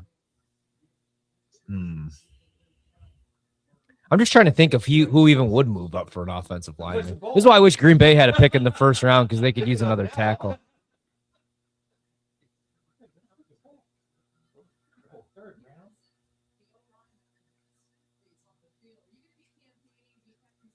I don't know. You know, the Rams maybe go with that corner out of Tennessee too. McCoy potentially. Could be Yeah. Lemon. They got some different options. I think it's going to be Lemon. But I think Lemon makes sense because they're going to have to pay Puka $40 million next year. So, Oh, Ty Simpson's in the green room, huh? Yeah. All right. Let's get him drafted before 28, preferably. Second round. Mm-hmm. Rams are going to take a quarterback in this draft. Chris, who do you want the Steelers to draft at 21? I'd like to see them. It doesn't look like Vangaione's going to be around there. I would have loved to have seen that. Otherwise, I'd be totally good with like an Omar Cooper or Denzel Boston. I think that would work really well. Even though I just went on my rant a couple minutes ago about offensive line, but I just don't know if there's going to be. I don't like Monroe Freeling from Georgia, so that feels like another miss. Like he gives me Broderick Jones vibes, who they're trying to essentially replace. Yes. So with all those linemen off the board, I would probably have to just go Cooper or Boston. I could see that for sure. Rob, did the And then- Saints have a second first round? Oh, go ahead, Chris. No, you're good. Rob, I was going to ask you if the Saints have a second first round pick. Can't remember. No, if we they do did. not. We've got our one. That being said, we have traded up back into the first round a couple of times the last couple of years. So I would not say you won't see them again, but right now, next pick up would be 10th pick in the second round. I got you. If there is a dude that they really, really like that drops a little further than they think and maybe into that 25, 27, 30 range, I think Mickey Loomis would make the move back up, and I think we've got the capital to do it. You think I should bet the Saints to win the division next year, Rob? Really like what I saw the final couple weeks of the season. I did too. The only thing that's going to stop me from telling you yes right now is Carolina. And I really need to see what they build in this draft because I'm not out on Bryce Young yet. I know a lot of people have told me I should be. I'm not out on Canales, but I will say I think Canales probably comes into this year on the lukewarm seat, if not the outright hot seat. So I think there's a little motivation there. but they get a lot of health back. They get Jonathan Brooks back, the kid out of Texas that has blown out the ACLs. And from what I've been told, he looked really, really good in the rehab. So maybe that adds to it. You've got a couple of wide receivers that, Tet McMillan was kind of a breakout rookie of the year candidate for a while there, and now he moves up to the 1. So I'm not selling Carolina down the river. I think Tampa Bay is probably done. And I won't bet Atlanta to win a division until Atlanta literally does anything without slamming their own genitalia in the door. Yeah, no, I'm done with Atlanta forever. You should be. You did. Fuck them. Yeah. I hate them. Hate him. Chris, you think Rodgers is coming back? Oh, and your thoughts on the McCarthy hire. I haven't even had the chance to ask you about we haven't talked about that. So, like I was all about turning the page, like wiping the whiteboard clean and starting fresh with one of the young guys that was out there. But if you're going to look for a veteran guy, could do worse than a guy who does have a track record of working well with quarterbacks. So I don't mind that aspect of McCarthy. Plus, he's brought in like a really interesting, I know people don't care about this stuff, but if you really dig into it, a very interesting assistant coaching staff where you've got some really established veterans, and then you've got a mix of other guys like Damata Pecco and guys who are just recently out of the game who should, I think, make a really strong staff. Rodgers is what it is, man. I said it's 99.9% that he's back. I saw it. I'm sorry, guys. Yeah. Oh my God, I saw. As the biggest Rodgers guy, I'm ready for him to go away. I don't mind the McCarthy hire. I don't think they're going to win a Super Bowl with him, but like you said, especially with a young quarterback, what? I like him. Did this just happen? Oh my God, guys! I Did know this I don't just have happen? my ears in, so I can't hear you guys. I'm trying not to look. My phone buzzed. I'm so sorry. All I'm gonna say is think Atlanta Falcons a couple of years ago. No, holy shit! What? Oh my God! Let's go. Horvat, congratulations, brother. What a Oh dub. my God! Fucking go. We're going to Mexico. I apologize for the back. This is good. I can actually hear you guys now. Cash it, Do you want to Horvat. come on, sad Jets fan. Come over here. Hold on. Michael's coming on. He's a sad Jets fan. So Michael is a Jets fan, guys, and he has been begging the Jets to draft Ty Simpson for all season. We did this all Thursday night. You can't hear them. It doesn't matter. How are you feeling right now having this go down? Sean McVay. Lean into the mic. You know how to talk to microphone. Sean McVay. You're Gen Z. Fuck the Rams. I hate the Rams. I hope they never win anything again.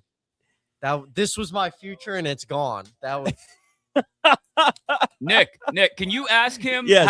how comfortable he's going to be with Drew Aller as his starting quarterback next year? How comfortable are you going to be with Drew Aller as your starting quarterback next year? Chris wants to know.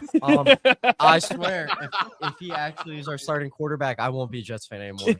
Why would you want to be a Jets fan at this point anyway? Because we could be good in like 2 years with all the picks. You're torture.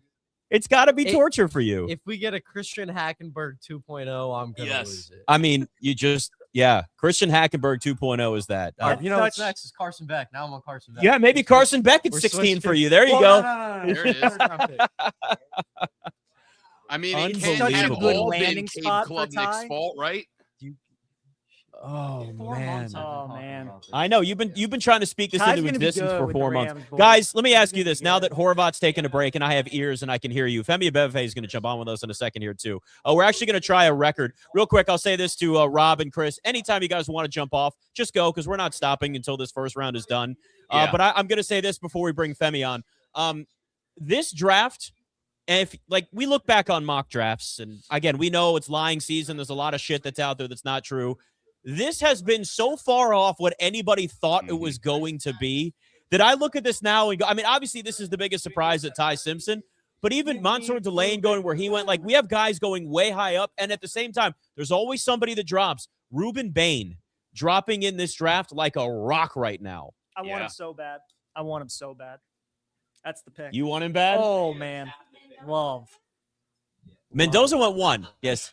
That's your mom jumping here. Do you? So real quick before we go to Femi too. Don't ask So me Michael's about it. mom, Jen, who's on the other side of the camera right now, she has Teddy, the giant dog. So she has a tendency to just talk about how cute all the quarterbacks are. Michael's not a fan of this because it's his mom obviously talking about it. you should go look at Ty Simpson and tell us how you feel about him and report back to us. I think we should put her on the internet right now. when she reports back to us so that we can have it in perpetuity. He's not up on the screen now. So, all right, let's bring Femi on here now. I see him in there somewhere. Actually, this is going to be, by the way, this is going to be a new record for us. We don't usually go this many boxes in a row. We're going 5 wide, Femi Abebefe. This is a new on Game Day Garage. You're gonna have to go full octo box. Pull out your best Scott Hansen here in a second. 7 hours of commercial-free football. Let's go, boys.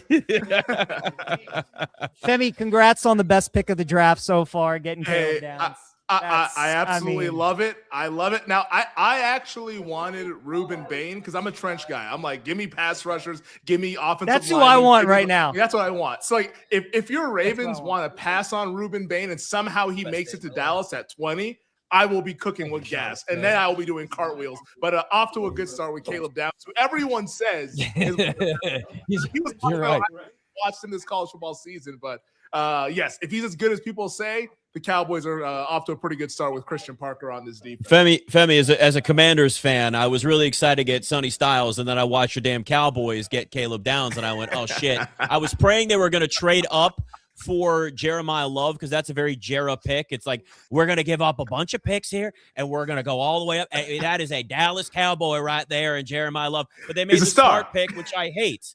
Yeah, I hate it. I hate seeing Dallas knowing that they had a bad defense get a defensive player. But, listen, for me, Sonny Styles, I feel good about that. I'll tell you this, the NFC East too, man, like there is a lot of it feels very vulnerable, especially with the way the Eagles are offensively right now and everything they've got going on with Jalen Hurts and A.J. Brown and all that. It just feels like a division where it's like I'm not looking at the Giants as a team that could win the NFC East, but I know the floor is going to be higher with John Harbaugh there. They've obviously gotten aggressive and younger right now in what they did in the draft here. The Commanders, if they can stay healthy, I think are at least in a spot. Oh, God. All right, Ravens are up. Hold on. This is for PJ. Here we go. Here we go. Please don't be Bain. Oh, it feels like a Ravens pick, but we don't have Harbaugh there. That's the thing. I mean, you still got the Costa. Yep. So, I mean. They wanted the Penn This. State kid. Oh, okay. There we go. They didn't go with Bain. There we go. Oh, my guard. I'm happy, there we go. But I'm telling you, if Ruben Bain falls to Dallas at 20, I'm at that point I might be just pantless. I'm ready to party. Now I'll let you know there is no requirement to wear pants on here. So if you don't need pants, that's totally fine. Pants right now, so I assume I actually don't have shoes. If you tell me I don't the have Cowboys, shoes, though. If the Cowboys come out of this draft with Caleb Downs and Ruben Bain, that's where I'm starting to think, okay, maybe they could actually win the division. And maybe, just maybe, they could get to the NFC title game for the first time in frickin' 1995.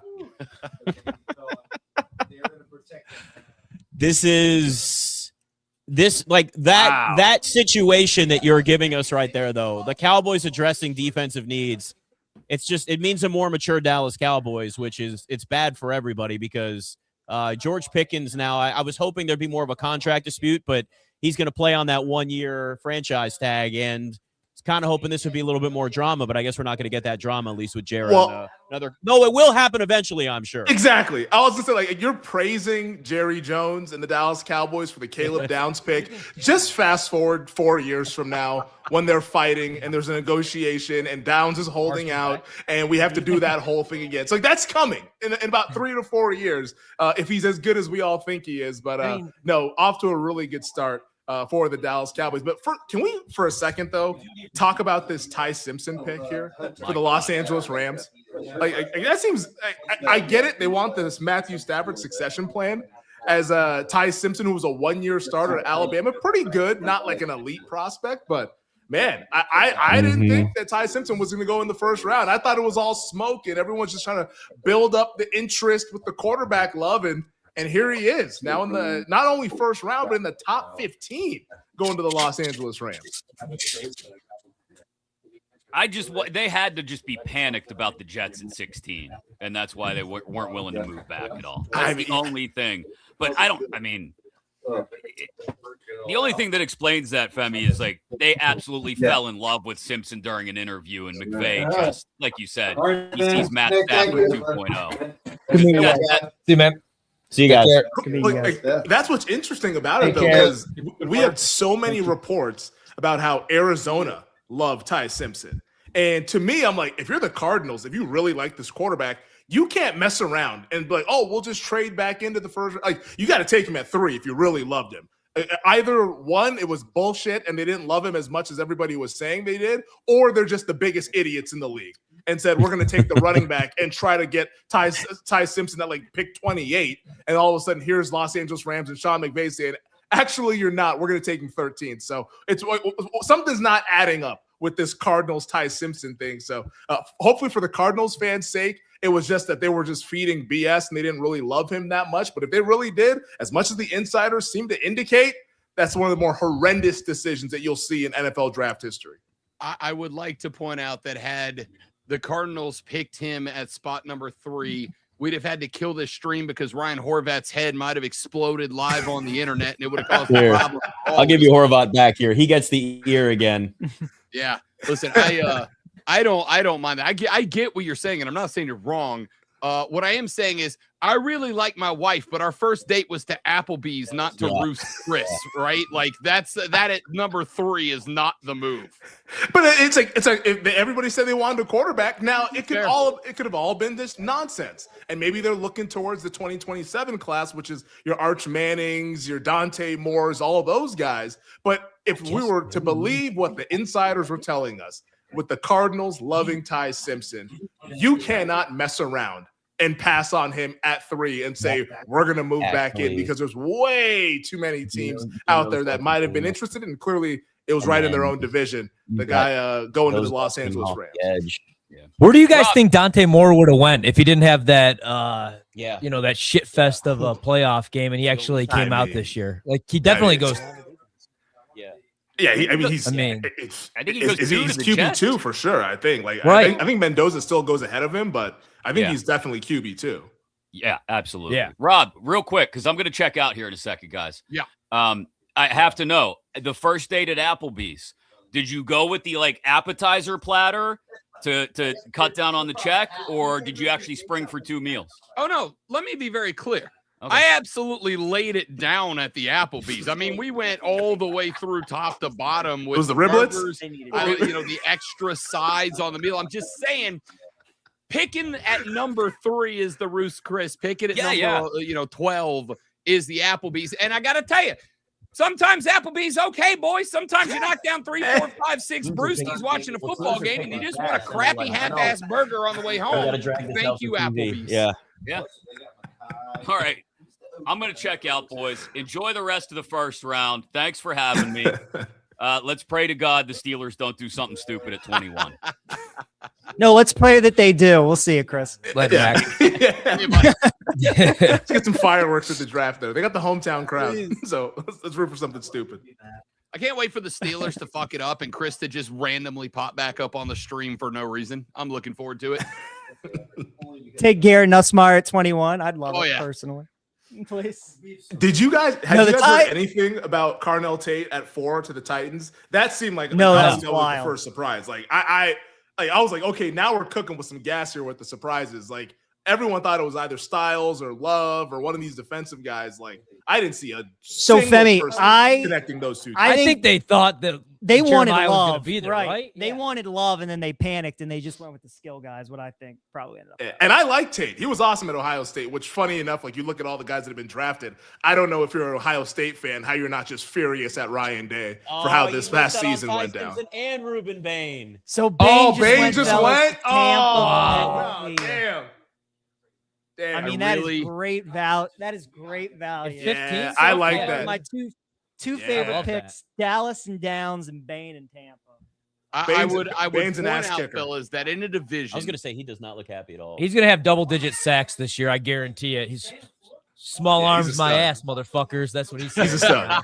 He's a stud. In a division that I genuinely think is determined by Is Bryce Young him? Is Tyler Shuck my him? God, the Is Jets Michael already. Penix Jr. him? Ruben Bain changes every dynamic in the NFC South. Yeah, I love it.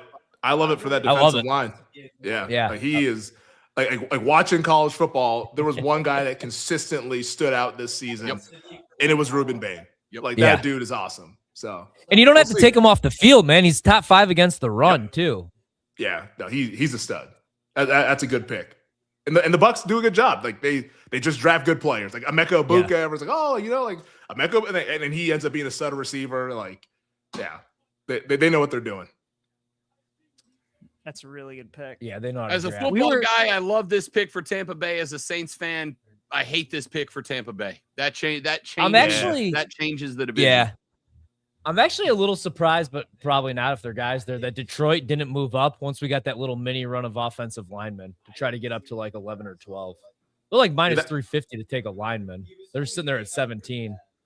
That was the one that Schrager had put in his mock draft, like with the Lions trading with the Rams. And obviously Schrager is very connected with the Rams. So like, you see that in the mock, you're just like, okay, that's probably already a done deal.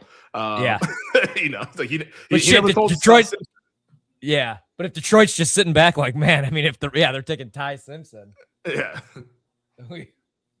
I still can't believe that. Crazy. Ty Simpson. Look, I think Ty is going to be like Los Angeles is just obviously the perfect landing spot for him with McVay, and he'll have Puka to throw to. And he'll get to sit and learn under Stafford. Just picking him at 13 is obviously the shocker. You know, like it feels like they could have traded back, or maybe they could have waited until the second round. 13 is just kind of surprising that they did How that. far back could they have traded and still got him? I'm thinking like legitimately 22, 23. Yeah, I mean, you're worrying about Arizona also moving up, or But if you like the quarterback though, that's the one position where you can't fuck around. You know, right? You just cannot. And sometimes it's like, hey, you got to pay a little bit more than what you think you need to pay, but the position's that important.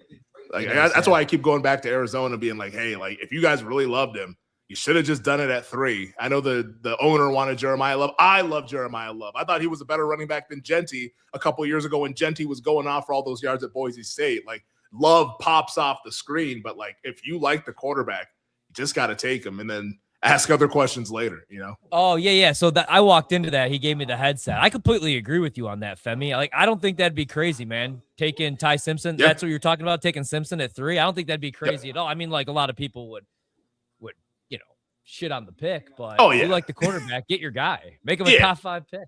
Because if he's good, guess what? Nobody's gonna say a word. You know, it's like, hey, you got your quarterback, sweet, cool. Like, no one's gonna care. But and I love Jeremiyah Love, but I like Jadarian Price. You could have got a solid back in the second round. It's going to be an interesting pick for the Jets. We were talking behind the scenes here before the Bucks picked if the Jets might have gone Ruben Bain. Could you imagine pairing Bain and Bailey together in the same draft? That would have been interesting. I kind of think I kind of feel like they go Mekhi Lemon here though, pairing with Garrett Wilson. I think. Yeah, get a wide receiver for the quarterback for next year, whether it's Arch Manning or Sayin or Mount Moore or whoever. Yeah. Because that's what teams have been doing. I mean, like the Saints get Tyson for Shuck. Obviously, the Titans get Tate for Cam Ward. Yup. Like, Ted McMillan last year with Carolina. So let's see what the Jets do. Michael. What are the Jets doing? Oh, okay. Oh, they did get a weapon. Damn good tight end. Damn good tight end. I don't hate it. I don't hate it. Dude, he's a freak. He's one of those off the bus all-stars, man. Like he looks good coming off the bus. I think that kid's going to be a freak, and I know I'm drafting quarterback next year, so go ahead and have your quarterback's best friend with a year of experience under his belt. I like that a lot. Yeah, 100%. Yeah, I agree. That's a good one. I was expecting that.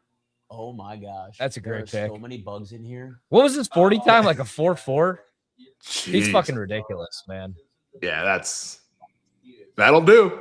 Yep. 6'3", 241 pounds. Yeah, that'll do. He's a tight end. Lions will go offensive line here most likely. Yeah. I mean, like who's the best available? I'm gonna pull up the best available, right? Mekhi Lemon's the best available according to Yeah, ESPN. honestly, that's a great pick. Yeah, these bugs are eating me left and right. Are they getting Monroe you? Freely.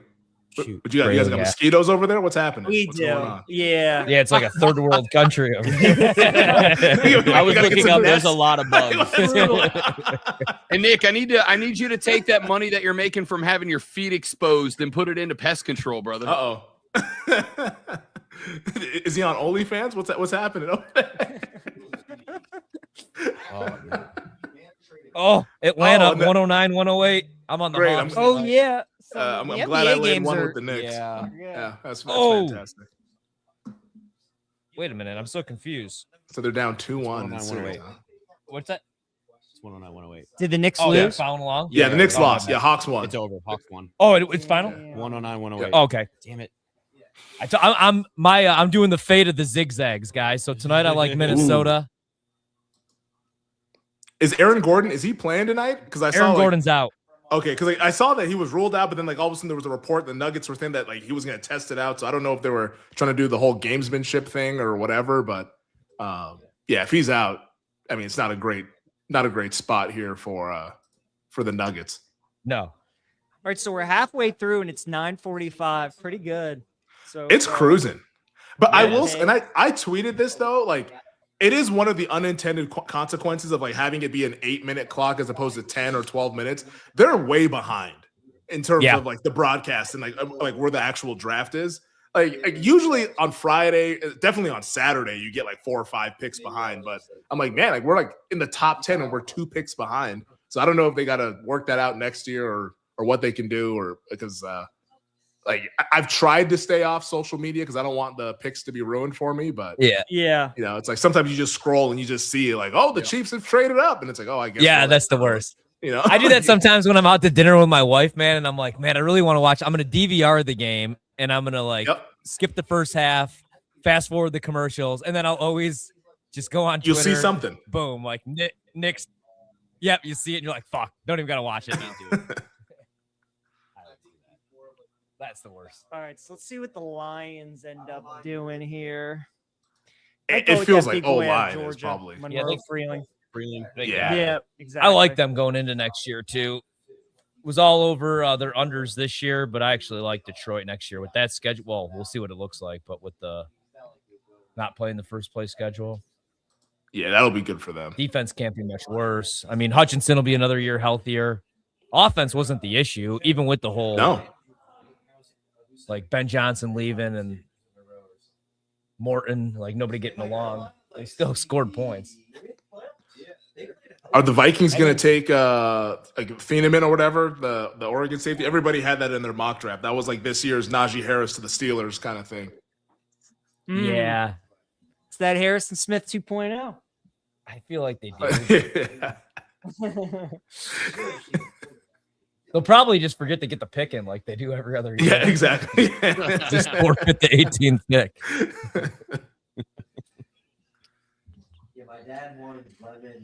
How good do you guys think Mendoza's going to be? Tell him he's got that's a weapon. Because they were comparing him on the broadcast. They were doing the whole he could be Matt Ryan, he could be this guy, he could be that guy. I don't know. I don't want to be a hater, but to me, his ceiling feels like the 12th best quarterback in the league. It's kind of where I'm at too, dude. Yeah, that's where I'm at, man. He's not a savior. This is not Joe Burrow, even though Mel Kiper was saying he could be Joe Burrow, and this it's no, actually I don't think so. Yeah. I feel like people weren't watching Joe Burrow at LSU that last year when he was completing 82%. He was the most accurate quarterback in college football history. They had the clip today pop up on Funhouse, and it was Francesca talking. He's like, "Well, Joe Burrow, he's no prospect. He's not accurate." It's he completed 85% of his passes. Won a high. The LSU offense was literally a video game. The best offense in college football history. And Mendoza will be good. Yeah, he'll be serviceable, good. but yeah. To me, I'm he's a little bit better of an athlete than Sam Bradford. On his best day, he could be the 12th best quarterback in the league. And that's no shade. That'd be stability compared to what the Raiders have had recently. But the people here, because I live in Vegas, everyone's excited. We got Mendoza. It's pump the brakes a little bit. Yeah, Like, pump the this is brakes not. a This is little. not. This is not the savior. You know. Yeah. My biggest thing is, and I was talking about this with these guys, Femi, is that, he goes from Indiana with Signetti and everything being like so well done to now the dumpster fire that is the Raiders, Yeah. But we'll see if Clint Kubiak in year one can get him on the right track. But Yeah, they definitely got something going. I mean, Bowers and Genty, like you got some weapons on that offense, so They could be just fun. got to fix that offensive line or he's going to die. Yeah, that's Yep. And Genty is. Let's see where the Lions go. Do they had another receiver? Yeah, I They have agree. to go O-line. offensive line, yeah. It's got to be, right? And then Dan can't. They'll be throwing passes to him next year in the NFC Championship. split him out wide like Dan Skipper.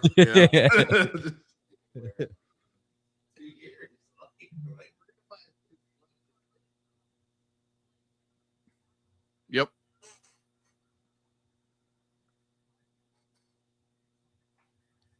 So who'd they take here? Oh, of course, an offensive lineman. They go tackle. Okay, they Yeah. did. Blake Yep. Miller. It's on brand. Mm-hmm. Good pick. Yeah. It's a lot of those where your guys that tackle in college and think you got to move them inside. Yeah. Look at this dude. This looks like a dude that would play an offensive lineman in, in like a yeah. 90s movie, like PCU. His name's like Barfs or something. Yeah, it's straight out of Barf Central Miller. Casting. How many old linemen do we have? We got what? 1, 2, 3, 4, 5. Oh yeah, 5 now. What was the number? Do you guys was it like 7.5? I just saw. I think it might have been Schrager or Dan Graziano, but like one of them was like we could see as little as 7, maybe as many as 12 in the first round. So Yeah. I mean, we might be on that pace, or we get like 8 or 9 guys. But Yep. what is Look at this dude. Is there a point in time that any of you would ever wear the generic NFL Rob Lowe hat? Because I keep seeing No. it. It pisses me off every time. No, it's not for me. It's not for me. Never. No. Yeah, and if you're in that situation where you're obviously like a watch party and you're waiting to see what team the kid goes to, just wait and then just put on the hat of Yeah. the team, Like, don't go with the We're a, NFL hat. we're a Sox hat, Or Yeah. Clemson hat. Yeah, 'cause that's where he Or, went, yeah, either a Clemson hat or just like an all black hat. Like, like that's my style. Like, it's like you don't have to. We don't need a logo. Exactly. Oh, Femi, how do you feel like the board's shaping out for pick 20 for Dallas? Oh, we're about to get pick 18 for Minnesota. So let's Let's see what the Vikings You don't want to do think here. about Picture will be a little Is clearer this- for you. You want a break? Oh, yeah. Is this Thieneman or whatever, the Oregon safety? I mean, that's what everybody said it was. So we'll see if. I want to point out Now to they you went with guys, as Caleb I now Banks have. from Florida. Oh, Oh. Caleb Banks. I like that Okay. pick. That's a good pick. I stole the ear back from Ryan because we're sharing earpieces. Sharing, That's sharing. there are limits to what we can do. Jake Hassan is in the chat. He will be on for the Bears pick. He's mad at me for being barefoot, so I just want to point out you make a lot of money showing your feet on the internet. So I'm just trying to see if I'm getting recruited for one of those websites where you can sell your feet on the internet, guys. My feet are for sale. If anybody would like to maybe buy a toe, perhaps, or a piece of my that's- feet, no. they're all for sale. It I'm does good. work slightly better, Nick, if you wash them before you put your dirty ass feet up on the internet, brother. Yep. So here's the thing. Some people like the stink. I've seen this. You can also sell your used socks get sold on the internet for a lot of money. The internet's a weird place, guys, as I think everybody knows at this point. You can start doing the Also- bathwater like Sydney Sweeney. Is that what we're doing? Hey, listen, if somebody wants to buy my bathwater, I'll sell it for the right price. Listen, I am all for this is a capitalist society, and I'm all Hey, get it for how you whatever- live, man. Listen, we've all Get it. seen what people make money off of. Yeah. Fire up the Patreon. We'll be out there. And listen, first off, it's a lovely day here, and I wanted to do some grounding, touch some grass, if you will. And it's not like Caleb. It's not any worse than Caleb Banks, who's graphic right now on ESPN. Yeah, is what's him in up a with vest that? and no shirt. So I think like we're even now at this point. I love it, man. Big man out here just doing his thing. I love the body confidence. That's what it's all about. And when he's about to make millions, I mean, does anybody really care? I think it's No. good. So Oh, look. So it looks like the Cowboys traded back. So is this because I'm looking at the board right now, and Philadelphia is now picking at 20. Spoiler. So Dallas is going to Oh, be. the Eagles have traded up with Dallas. Yeah, I'm looking at AJ Brown. This is the AJ Brown replacement with Lemon, probably. Yep. Right It here. might be. Because I was going to ask you if Dallas was going to draft Lemon and then maybe trade Pickens away for like a first next year or something, or. I want him to draft an edge rusher. I know there was like some talk about like Mesidor, like the Miami kid. Yeah. Mm-hmm. That'd be a good pick. Man, they're little. I can't believe you guys got Caleb Downs at with 11. Pickens. You want to pay all three out, or is this That's go ahead and get ready for Pickens to leave next year? I think you trade. Yeah. Like that's the thing. Like Cowboys fans are going crazy. Like, oh, we gotta. I'm like, dude, I wouldn't pay Pickens with my money. Like, he's a psycho. He's like a zone beater. Yeah, this dude's nuts, really man. Yeah. And it's not to take away from his ability but he's because like, the dude is super talented. But like this guy, there's the Steelers who have dealt with some psychos in the past. Looking at what they've been dealing with, like if they were Antonio Browns, your Le'Veon Bells, in a different way, Ben Roethlisberger, and they were all able to make it work. But with Pickens, they were like, no, let's get him the hell out of here. So if the Steelers are saying no, why would you be the team to pay George Pickens? That's my whole argument. I'm like, he's talented. If he's on the franchise tag, perfect. But long-term extension, no chance in hell. I am not paying George Pickens. So, yeah, I'm hoping they have some sort of contingency plan or whatever. But if they pay Pickens, they're going to regret it. Because that dude, you give him big money for a long term, he's going to go nuts, even more so. Honestly, like it does kind of make sense in terms of it being like a short-term fix, and it's you got a big star there at wide receiver because he's a big name, and we know he can make these flashy catches. But I think you're right, Femi. Like honestly, you look at Pickens, and it's just like, is that somebody you want to commit all that money to? When listen, we know that there are a lot of big personalities at wide receiver, but like there's a threshold, right, where it's like you can deal with some level of it. And then you go over the top. And listen, anytime I think of George Pickens, I think about when he got drafted and he's wearing the ski mask thing and he's like dancing. And you're just like, there's your sign right there. I'm like, what's this guy doing here? What's he's a little different. So, he's a little different. Yeah, and you know what? That works. That works in certain situations. That works if you're a comedian. That works if you're an actor. As a wide receiver that you're going to commit hundreds of millions of dollars to, I think that's probably a risk that even Jera's like. And listen, here's the thing: if you're not going to pay Micah Parsons, you ain't paying George Pickens. That's a far riskier decision there. Yeah, cannot do it. And if they do it, I'm going to lose my mind. So it's one of the few times that I've agreed with what they're doing, saying, "Hey, we're not going to give him a long-term deal. Let's just play that out." I was like, perfect. Like, I'm in lockstep with you guys. Cannot be done. I'm curious. Rob, where do you think the Carolina Panthers go here? Oh. Yeah, that's a great, is it O-line? I mean, O-line's where I would go.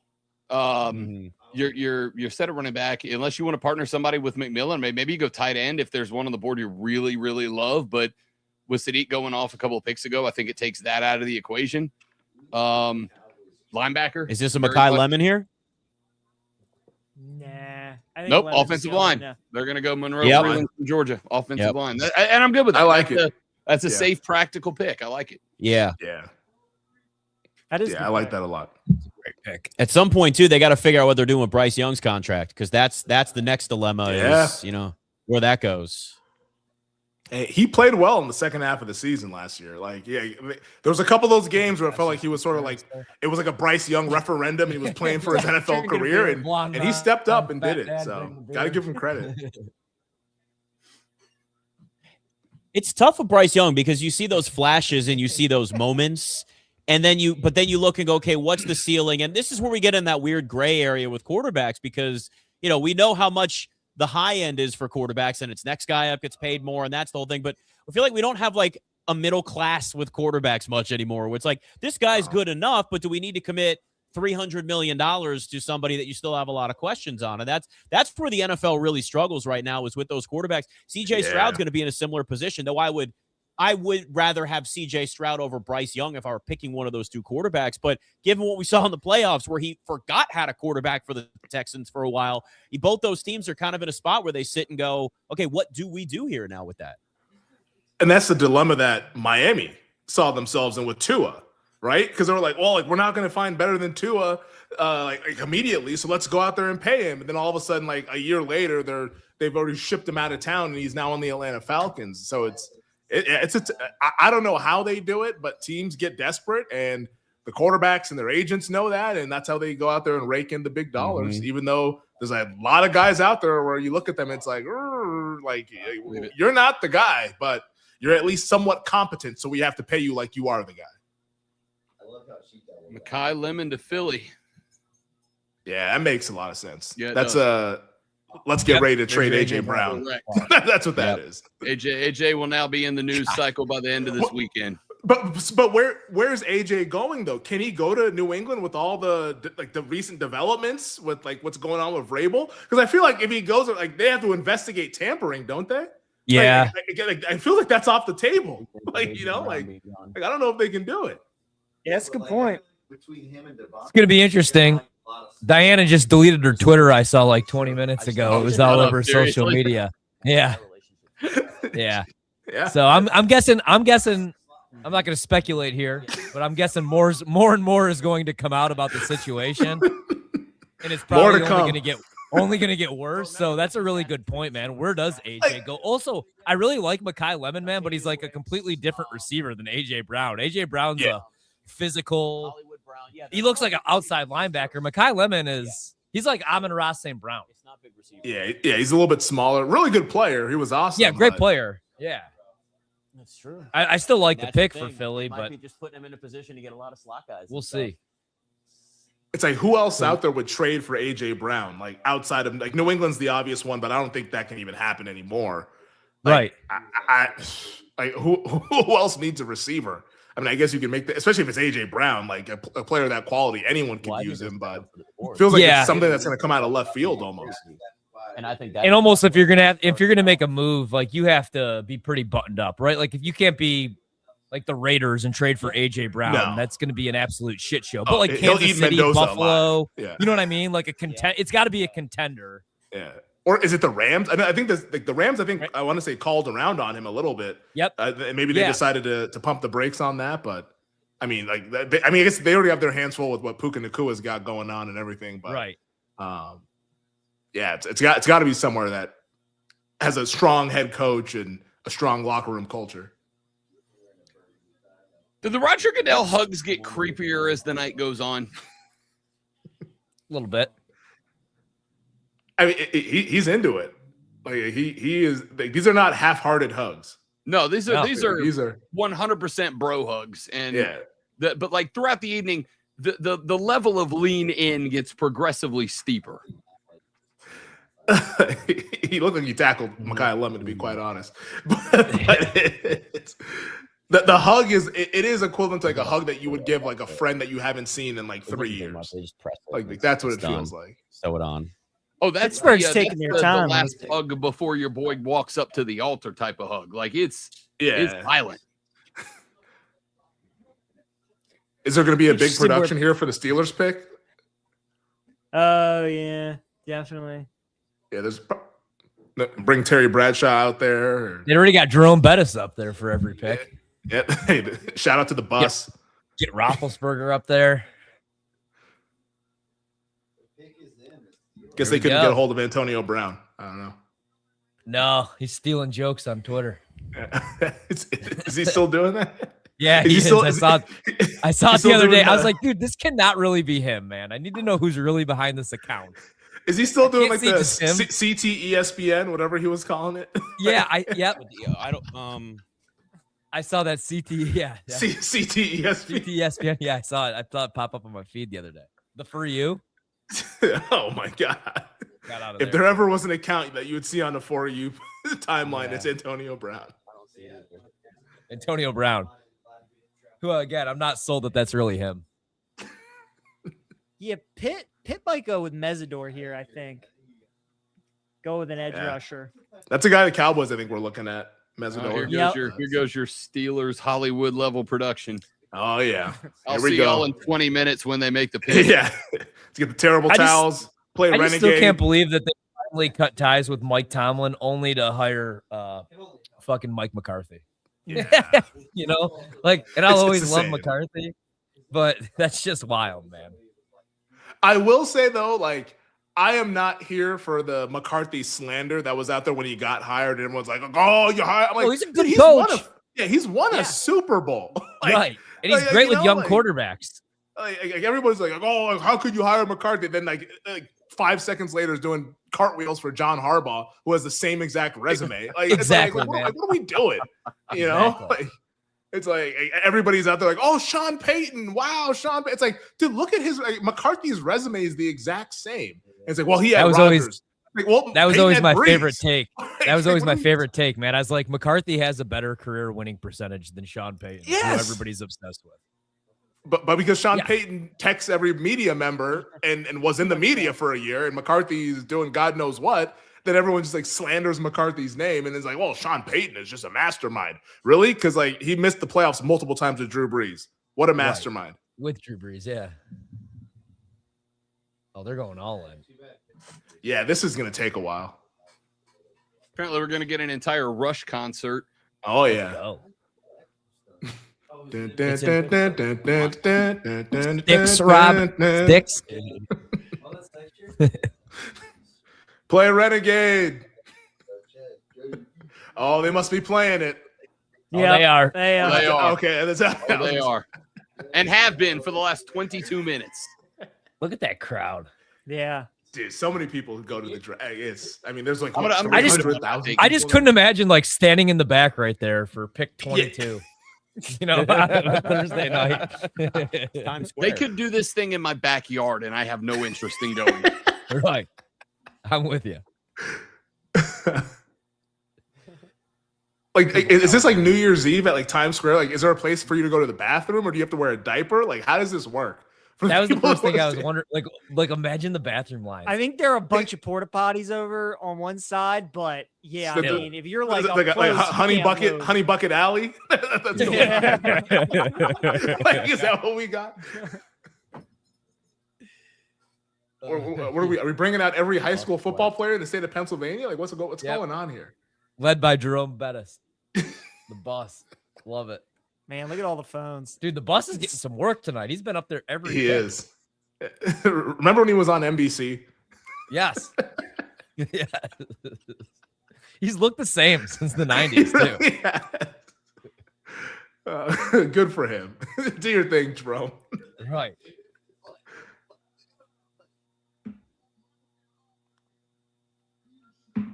Okay. I mean, please just announce the pick. Just make the pick. Thank you, Jesus. No, another. There we go. So we got the O lineman. The run has begun on the O lineman now. Especially at pick 21. Like, you got to do this early. Get this over with. Yeah.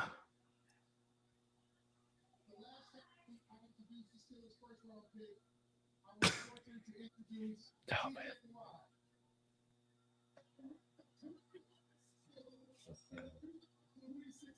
Yeah. Okay.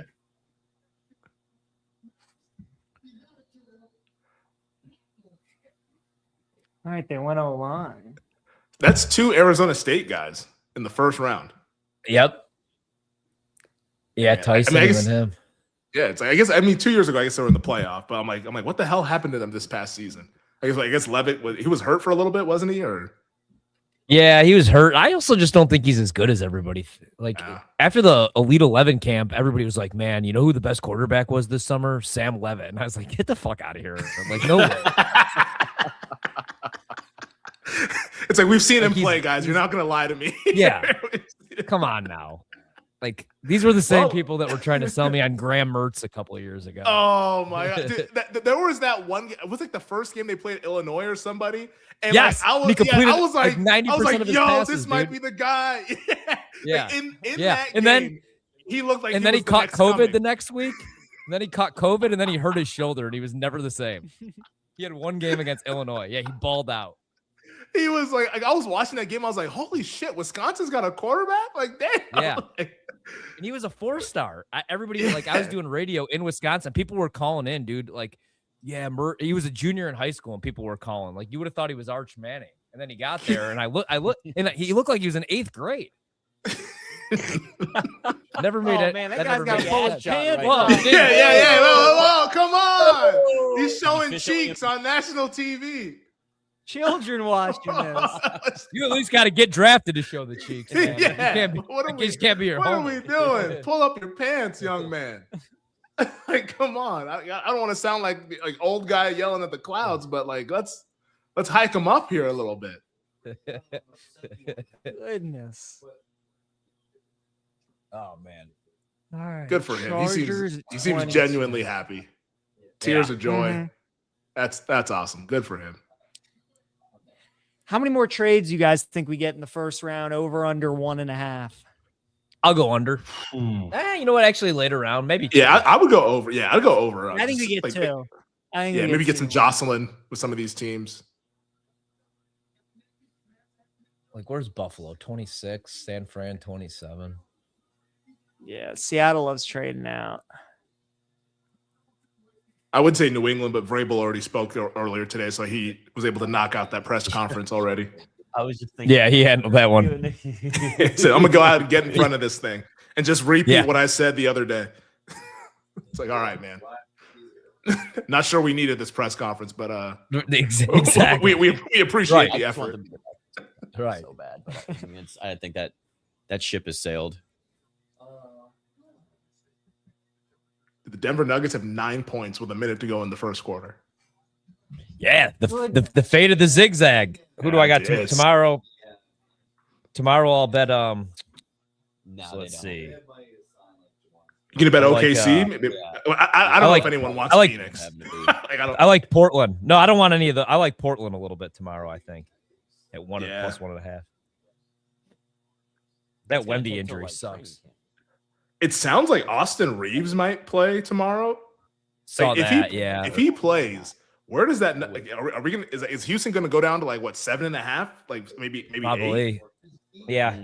Like I almost wonder if it's like you just plug your nose and lay it with Houston. Well, he gave up a lot. He's going to lose a lot of money. Yeah. He lost his bonus too. What, 8.5 Let's see where right the now? Chargers Yeah. go. Mm-hmm. I like that pick for them. Who'd they take? Oh, they got Femi, Mesidor. They took Mesidor. Mesidor. They took Mesidor right before Dallas. Man, that defense is- is going to be even more legit. Good I for wonder them. if Dallas is gonna take Falk. Like they were That's a tied to good- him for a little bit. That's a good pick. Losing Adafe Owe. It's a great pick. Yeah. He's up in Canada too. Hell yeah. Oh, Ottawa. Is he a big Sens fan? Him and Brady Kachuk are boys. Speaking of Brady Kachuk, the Carolina Hurricanes are up 3-0 in their series over Ottawa. Ooh. Rob, if this isn't the year, it never will be for Carolina. Yeah, If it's this gotta be isn't the the year. year, it never. I've already told people if the Hurricanes don't get it done this year, as much as it's going to suck to go into these playoffs with a 1 seed, you got to blow it up. Do you have to blow it up, or to you just got to like, get a new coach? I mean, I don't know how you do. I don't know how anybody could get more out of this team than what Brendan Moore is getting out of this team right now. Guys, we are going to go 5 wide again. Jared Smith is now going to come in, and again, the rule: when you're done, just drop off. But we might as well just keep adding people to the mix here. Let's do it. Because at this point now, I don't know what other chaos is possibly going to happen in this. And Jake Hassan will be on in a little bit too. He's already criticized my feet, Jared Smith. Yes, I am barefoot. Yes, I'm trying to sell them on the internet, and I'm okay with that. Listen, it's nice out. Wow. I've been grounding all day. We've got great weather. I'm He's okay 10 with that. toes This down, is a literally. casual show. Yeah. Literally. Well, actually 5. The other one's right here. And you know we're just it's a very casual hang. So we're good. Jared, your reactions to. I mean, I'll just say everything because it feels like whatever mock draft we looked at whatever we thought was going to happen in this draft, quite a bit of a shit show at this point. Yeah, I mean, I think the Bailey Reese stuff was pretty fun. You know, my first gut instinct was Bailey, and then I kind of got hoodwinked by the canceling of the meeting. And then I looked into it further, and I was like, well, Reese is 2 years younger. Maybe the Jets are willing to kind of let him develop, and it was Bailey all along. I actually like that pick. I mean, I think he's the best edge rusher in this class. So if you're a Jets fan, which I am, and they need to get better in that spot, I think he does make them better. I thought the Chiefs moving up for Delane made a ton of sense. Kansas City had 2 first-round picks. I mean, I think it obviously, they desperately needed a corner. So I thought that was a sharp move by Brett Veach, who has a history of trading up. The biggest shock so far is Ty Simpson. And I know people are like, oh, that wasn't a surprise. Everyone loved him in the locker room. Or in the building. I just thought 13 was super high for him. But I guess if, Les need F them picks, to get your heir apparent to Stafford and not have to worry about it. I thought that was interesting. I think my favorite pick in terms of like alignment with the culture was what the Lions just did with Blake Miller, who's like a former wrestler, missed like 1 practice in 4 years at Clemson, started 54 games. That dude is like a knee biter, ankle biter for sure. So I love that pick for the Lions. And this is, as expected, been a very heavy offensive line class. That was my first bet that I made, was over 7.5 offensive linemen in the first round. We've had 7 at pick 22. So hopefully we get 1 more in the last 10 picks. Yeah, it feels like we're going to get another one. I think we're going to get 9, actually. I think we'll get 9. Like the Bears could easily take one. I mean, I'm obviously, who knows? Like they might look to go defense, but it's like if you have a franchise quarterback, it's either get him a pass catcher or an O lineman. Yeah, I have Niners. Yeah. I have Niners O line. I have Texans O line. I have Patriots O line. Those are the 3 teams that I have bets on drafting an O lineman first. All those teams I think have needs. And I Pat's tight end. Yeah, I could see the Pats for sure at the end of the first round. I think that I think this is a pretty deep O-line class, honestly, and I think that's why you saw the run of them here in the middle of this first round. I mean, I think you've got 4 or 5 starters at tackle in this first round for sure. So it'll be interesting to see what these teams do down the stretch. The end of the first round is always when you get it, and also a lot of interesting trade situations. Yeah. Teams getting back up into the first round to grab their guy. So I need another couple of receivers to go. I think that's a pretty big surprise so far. Lemon slipped. Omar Cooper still available. Denzel Boston still available. Like, we thought it was going to be a good receiver class. Maybe not as Concepcion. Maybe not as good as of a receiver class after the top 2 guys as maybe we expected. Are you guys there with the quarterbacks next year? I was talking about this earlier with Rob, because I remember having the same conversation last year. Well, don't reach on a quarterback. Don't reach on Jackson Dart when next year is going to be the big quarterback class. It's going to be, and I never thought Arch was coming out, but remember it was Klubnik and it was Carson Beck, Drew Aller, and we got 2 quarterbacks taken so far in the first round. Are you guys there with next year's class? You think it's going to live up to the hype? I think so. I like Arch. I think Arch is going to be good. I do too. I agree. I think Dante Moore showed signs that he could be a really good quarterback, super talented. Now, sometimes it's like, okay, like let's speed the clock a little bit in the brain. That could be a little bit problematic, but for the most part, I think the guys next year have higher upside. But to your point, we did say that about this year's class, and look at us now. Oh, Malachi. Yeah, I agree about Dante Moore. I would say jittery is the word I would use. Julian Sayin and Trinidad Chambliss, frankly, are more intriguing to me. Trinidad Chambliss reminds me a lot of Kyler Murray, and I know Kyler Murray's not exactly held in high regard right now, but I think the traits align, and he was still the number 1 overall pick in the draft. So there's obviously a lot of teams that really like Kyler Murray's ability to, make plays. I think next year's quarterback class is going to be the most highly touted quarterback class ever. And then, oh, by the way, we got Jeremiah Smith in there as well. Yeah. I did. So here's Julio Jones 2.0. Anyone interested? Right. He could be another Ballard. Right. Like if Carnell Tate goes number 4, and I know it's a different draft with a deeper quarterback class, but man, I want to see where Jeremiah goes next year. Top 3. It's crazy. Okay. It looks like the Browns, speaking of Concepcion, it looks like the Browns just took KC Concepcion. That's a great pick. I like that for pick. Whoever the hell their quarterback will be. Yeah, that was actually the guy that I had in my mock. I think I think it's right on point. You get Judy on one side and now Concepcion on the other side. I like what the Browns did. Traded back. I had Fano in my original mock at 6. So they traded back. They still got Fano. Picked up some extra capital, and they ended up getting their needs coming into the draft were tackle and receiver.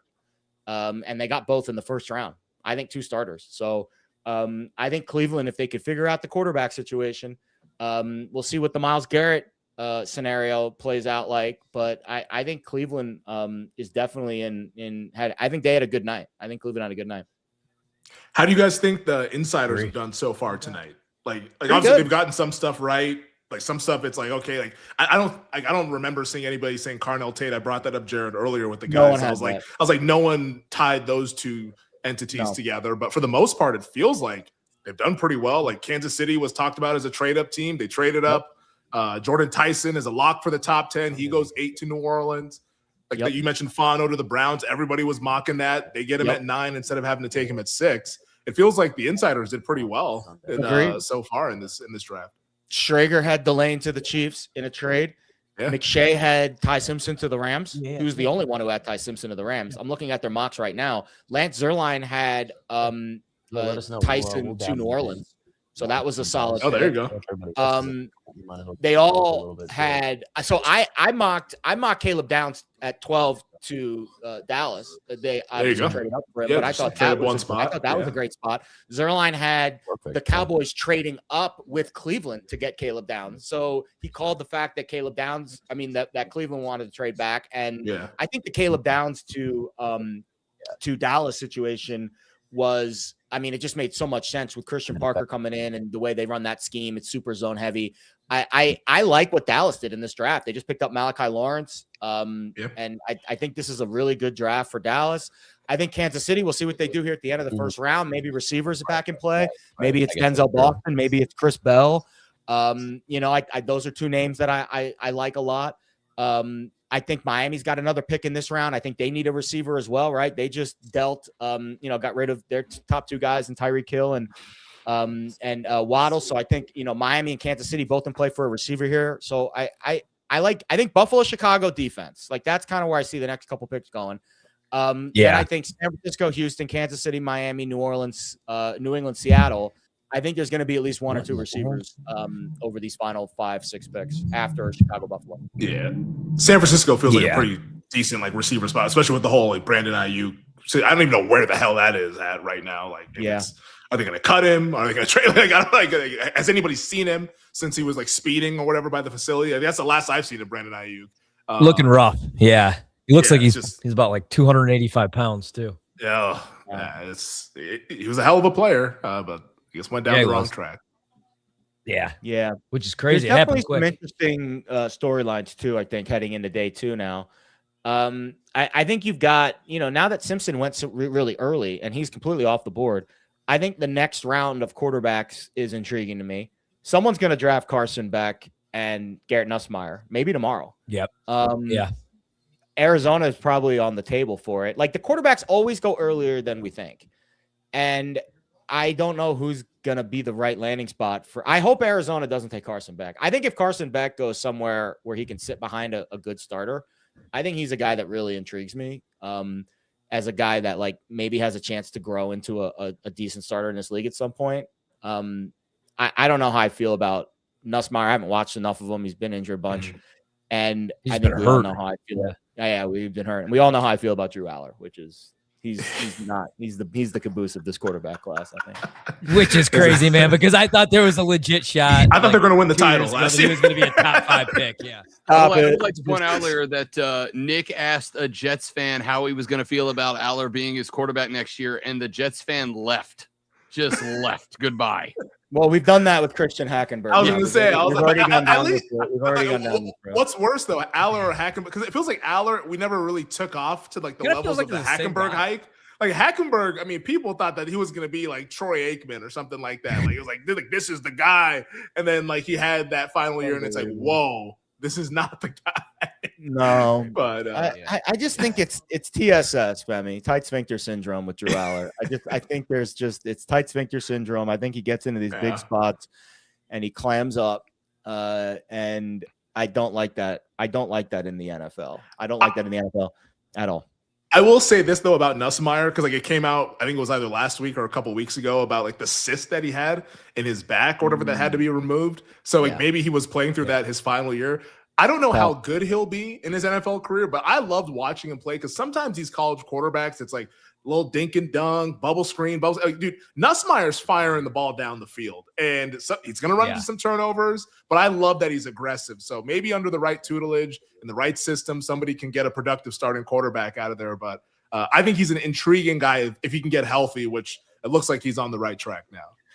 Yeah, I think Arizona's really they need to take a quarterback. I mean, I think that we didn't talk about that. I think the Jeremiyah Love thing is I don't know what Arizona's really thinking there. I really don't.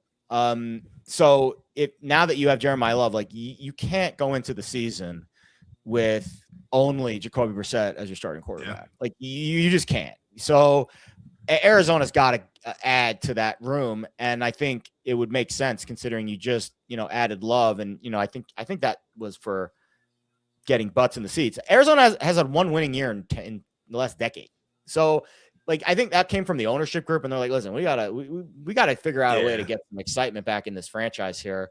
They've gone He's an exciting player. Super boring the last couple drafts, like at Paris Johnson, and I guess Marvin Harrison was an exciting player, but last year they went all defense with I think the first like 4 or 5 or 6 picks like were all defense. So they went flashy here. I would expect them to take a quarterback tomorrow. I would. Or maybe even trade him in the first round. Live from Chicago, Jake Hassan has a bone to pick with me. So we'll just get him in here now. He is not happy. Not happy that my feet have been all over this feed. So I'm just going to go ahead and sit here. Is that Malort you have, sir? Is that exactly? I was going to ask the same thing. My bare feet? Don't worry about what I'm doing when you got your dogs out on a live stream. Don't worry about what I got going on. All the hearsay and slander I get about what I put in my body at my own discretion. And this guy's got his dogs out on the stream. Like he's saying, oh, people are paying for this. Okay, buddy. Like, sure, show me those receipts of who's paying for that. Okay. I'll go band for band with you of people who are buying feet pics. Just a disclaimer: the bands are zero. There are no. Dollar bills. Zero times zero is zero. By the way, this guy's saying, "Oh, there's Femi Abemefe's out here saying, well, people are buying Sydney Sweeney's bathwater. Yeah, PJ Glasser isn't. So I don't know what we're talking about here. So I don't want to hear this right now. She's a 5 seed, right? PJ? Yeah, no. It's like I mean, if you've been watching Euphoria lately, I'd like to see what PJ Glasser's updated takes are, but.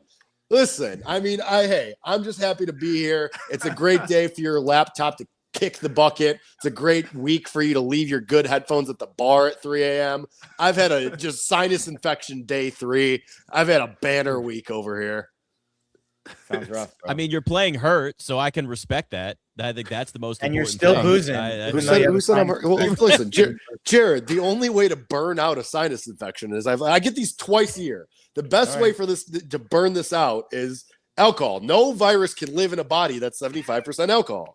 Everyone knows that. I mean, that's kills germs, baby. All right, so let's cross off my list. Sinus infection. I feel like we need a disclaimer. A disclaimer that anything Jake says we do not condone. Anything Jake says we do not condone. That's pinned to my Twitter that'll be the profile disclaimer at DJ Kassan, on at this point now. He is not here for any health advice.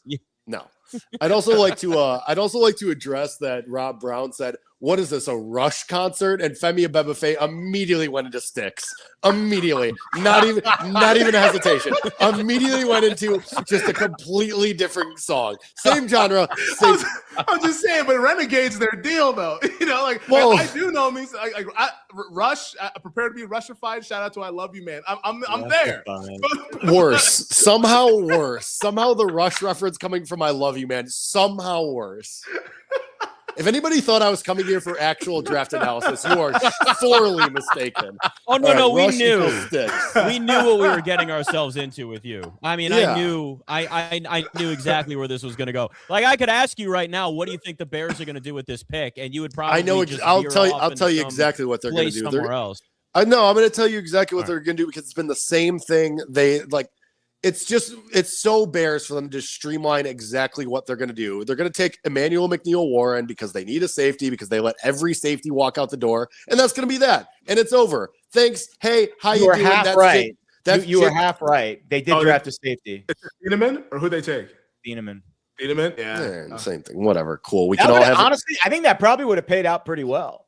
I think that like the Oh, yeah. safeties have not done well in this draft, so that would have paid out pretty well. Everyone had Thieneman going to Minnesota. Like that was like God, that was the every single mock chalky of draft. the chalk. That was like you paid the public pick of the draft. Yeah, he was like minus 250 to be drafted by the Vikings. I was like, what the hell's going on here? Like he's like a top 3 pick. Like what?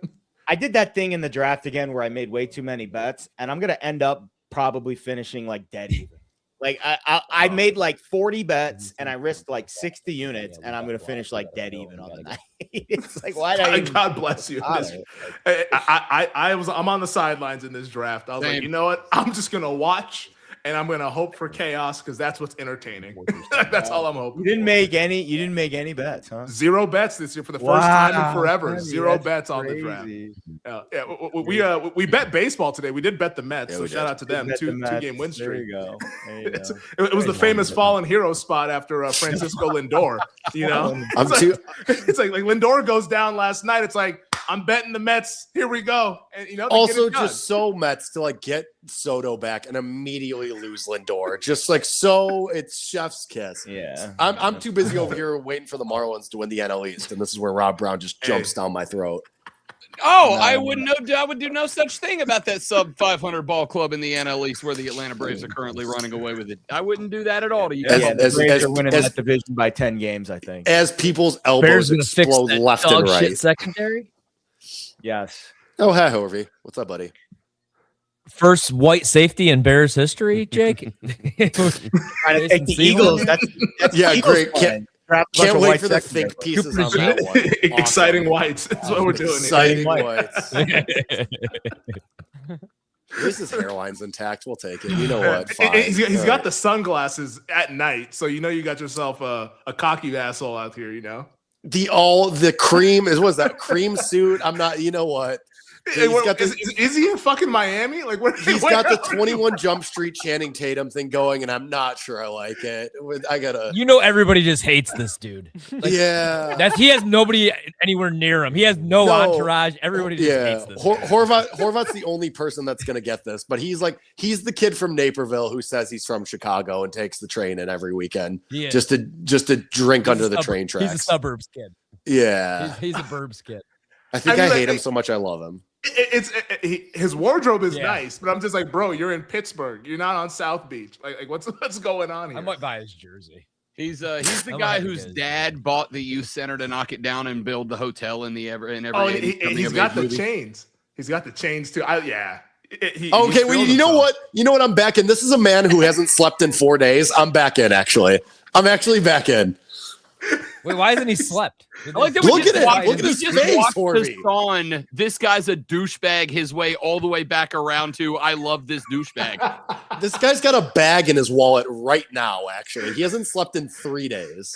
The only thing he's missing is the he's just missing the fanny pack across the chest. That's all that's missing. Oh, you're so no. This guy's wearing like a Nikola Mirotic jersey to Lollapalooza this summer. He's got the fanny pack across the chest. Can you still do that in Chicago? You can still wear a Mirotic jersey. Oh yeah, you can. Yeah, you absolutely can. I see guys with Nocionis all the time. Oh yeah. I hated that motherfucker, Andres Noci. Like, oh my god. Dude, yeah, me too. Me too. He would have 4 fouls in 3 minutes. No, this kid's wearing the DJ Augustin Bulls jersey at Lalo this weekend, this summer. Wow. He's got the same bag that Stephon Diggs was handing out on the boat last summer. That's what he's rolling up to Lowell with. Who invites him to throw out the first pitch first? Is it the Cubs or the White Sox? It's absolutely the White Sox. Shithead white kid. Absolutely, it's the White Sox, and it's not close. Come to the South Side, Dylan. He might sign a 10-day contract with the Barons. Yeah, he might play center field for the Barons. Yeah, see you later, Sam Antonacci, quote unquote. He's gonna pull up to the White Sox game wearing a G-Baby jersey. Tell me this guy's got a couple knee bumps in the last week. No, that's what I'm saying. Like, this guy's got a bag in his wallet right now. Right now. He's gonna be rocking the Cucumbers jersey. One look in his eyes and I could tell. Dude, I know this guy's gonna be at Cork and Kerry for the White Sox game tomorrow.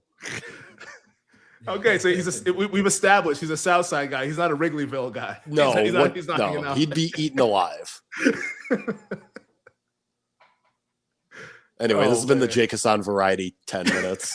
Jake, how do you think he fixes the second an hour ago? But then they told me Hassan was coming, and I knew drunk, angry Hassan. Exactly. I was like, be the highlight of the night. My plan was to get off after the Cowboys pick. Yeah, I was like, I'm getting the hell out of here. And I was like, the Bears are up next. Jake, do you think with this pick they'll play more man?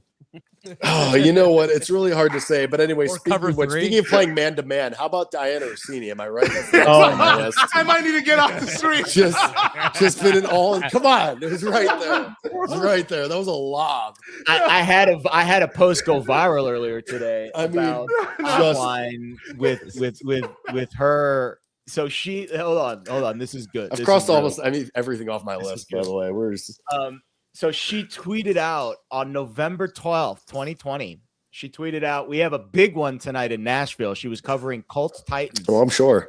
I bet she did. And her son, Michael, ironically, was born August 8th, 2021, almost 9 months to the day after she tweeted that she was in Nashville covering the Titans. With a big one, specifically. Listen, I'm not saying that. I'm just reporting the facts. And like Grok, like someone replied under the tweet and said, Grok, like what? And like tag Grok, like what would the conception date be for someone born on August 8th? And it was November 16th, 4 days after when she was in Nashville. I plead the fifth. I have no further. I'm telling you guys. I feel any is needed. It's gonna get San Francisco traded up. Who cares? It's been an all-time Twitter day. It's like, I think my favorite tweet from today was from formerly Diana Orsini. Keep looking at my almost 4-day-old son, Michael, while trying to figure out who the best Michaels to ever play and coach in the NFL. Of course you put or coach. Like, of course you added or coach. You got to delete. You got to delete after that. It's just it's not what you want. All-time Twitter day. It was, I was laughing a lot today. Today's today's one of those days where you're like, I will never delete than the NFL. Like I don't think there could ever be anything on this level of 24/7, 365 nonstop news cycle that just is. It's relentless. It doesn't stop. It's super. I mean, it's incredible. It's almost exhausting, but it's also really fun.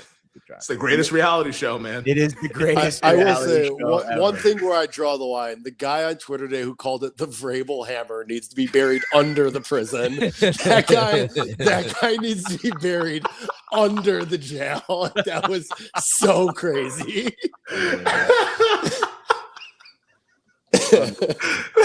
We have our first non-power. So we finally, it took us 27 picks, but we finally have our first non-power 5 selection. Oh God, Jared, I really appreciate what you're trying to do here, but you gotta. It's notable because Miami moved back. Miami's gonna have 3 first-round picks apparently. Like they moved Miami back does have in. a lot of first round. Yeah. So I don't know what the fuck this. The Dolphins just traded up for the corner out of San Diego State. The Vrabel hammer. Chris Johnson, right? Yeah, Chris Johnson. Okay, there you go. I appreciate Horvat still laughing. The Dolphins just moved up for the Vrabel hammer.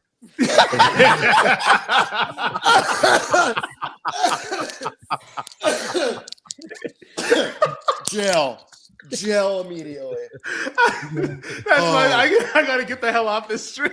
Yeah. Oh my God. Yeah, that might be it for me. Femi's gonna walk out of his office. Femi and Rob are gonna walk out of their offices, and their lawfully wedded wives are gonna be like, "Why are you sweating? Yeah. Why are you sweating?" Oh my God. See you boys later. I'm out. Have a good one, brother. Fellas, that's going to do it for me. I can't handle any more. I will say the amount of people that have broken Rob Brown on a live stream has to be single digits. It's You might be the only 2. one. Oh my You god. might be the only one that's ever done it. It's pretty nice. Fellas, you're all incredible. Thanks for having me. Have a lovely evening. Good evening. Bye, Robbie Bobby. Go Marlins. Go Marlins. See you, Rob. See you, Rob.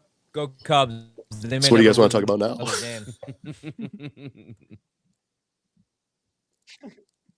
No? All right, cool. Let's talk to myself. What do you guys think, Jake? What do you think about Tennessee next year? I'm kind of buying low on the Titans. Hold on, Harvey. I'll be right back. Either I muted myself, I did something wrong. We killed Jake. We did. Who's up right now? All right, let's get back on track. The Dolphins. The pick is in. 27. It looks They like taking a corner? back to 28. I know really- I have my ears I in really right now, could but I use, apologize in advance for letting Jake onto any of this, guys. Well, it wouldn't be in advance, but I just apologize in general. I think it's hilarious. This is what you expect. He derails things. Oh God, he's back. I honestly don't. I don't really know what. I really don't know. I'll have my ear back in. I think these could. I think we're going to see some players that we didn't expect taken in the first round over these last few picks. Yeah. If Chris Bell gets taken, if someone likes Chris Bell, who's the receiver out of Louisville, who tore his ACL, if his medicals are clean and someone's like, we got to get this kid, I'm going to make a boatload of money tonight. I don't think it's going to happen, but it was a long shot at 62-1. So let's root for Chris Bell to get taken sometime in these last 5 picks here. Okay. I'll root for you to get rich off a 62-1 bet. That'd be a nice hit. I'm wondering if any of these. It would eclipse the wondering if Bauer these are- 60-1 bet from 2 years ago to the Raiders that I hit, which was like the biggest bet I've ever hit in my. I mean, that's yeah. Yeah, that was an epic. Oh, night. Chris Johnson to the Dolphins. All right, that's a great pick. I'm surprised. He was looked at as more of a second round pick. So yeah, I mean, look at this jerk off with the colored dreads and the whatever, man. NFL draft goers need to be studied in a lab. Yeah, I don't understand. I agree. So I remember in Vegas a few years ago when it was here, they closed the strip, and before F1, that was like unprecedented for them to literally close the road of the Vegas Strip.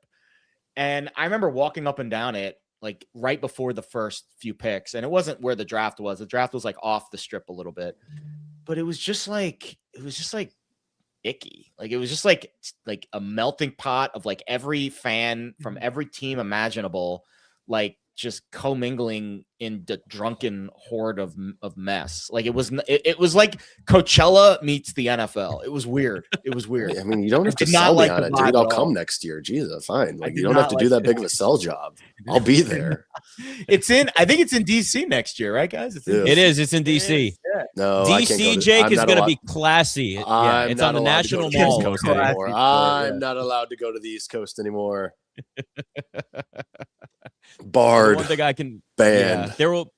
What I'm wondering about, because since they're going to have it on the National Mall, how are they going to keep people from falling into the reflecting pool? That's Michael Scott the big style? concern, I think. Yeah, Michael Scott style. That's right. Just step aside and let him fall. You know. I will say, unrelated to anything that's happening at all right now on the screens, I'm a little. Which is your offended MO. That's normally what it is. I'm a little offended. PJ hasn't said literally anything to me yet outside of the Sydney Sweeney comment. I don't know. I just, oh yeah, no, sure. We did have like 7 people on here at once, so we're all kind of 7 giving a people little time. You know, and you know what? As I've long said, I would just like PJ to assert himself a little bit more. Listen, you're my king. I want you to just make your voice heard. Look at him.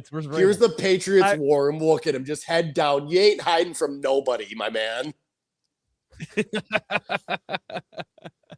Yeah, well, hey guys, get that good wide shot. So it's not all focused on me.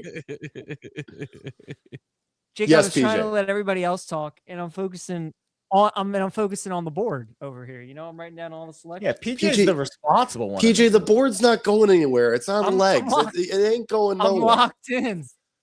Meanwhile, like I got TJ. about 30 seconds before they kick me off the stream for saying the Vrabel hammer too much. You got limited time here. This is how we get demonetized. You should get that on a t-shirt, actually. Yeah, surely that'll go great. Well, Jake, you know the wife gave him an ultimatum, and that's why for day 3 he's doing counseling, because it was either her The or wife gave football, him the ultimatum. It was, sign the papers or I murder Suey both of us. Like, what are you talking about? Like, yeah. Here's what I want to know. Those pictures that came out today of them in New York in 2020, someone was sitting on those pictures for 6 years. Yes. Waiting. That's how this works. For the opportune moment. I mean, that and good for them. That person and is so rich right now. And they couldn't have drawn up. I mean, so rich. They couldn't have drawn up any better either. The picture that I think made me laugh the loudest and just like cry laughing was them at the casino. The man just got fired. This guy's smiling ear to ear. This guy couldn't be happier. Like, yeah, brother, we all know what's happening here. This guy just lost his job, but he is smiling like the Cheshire cat. So here's my conspiracy theory.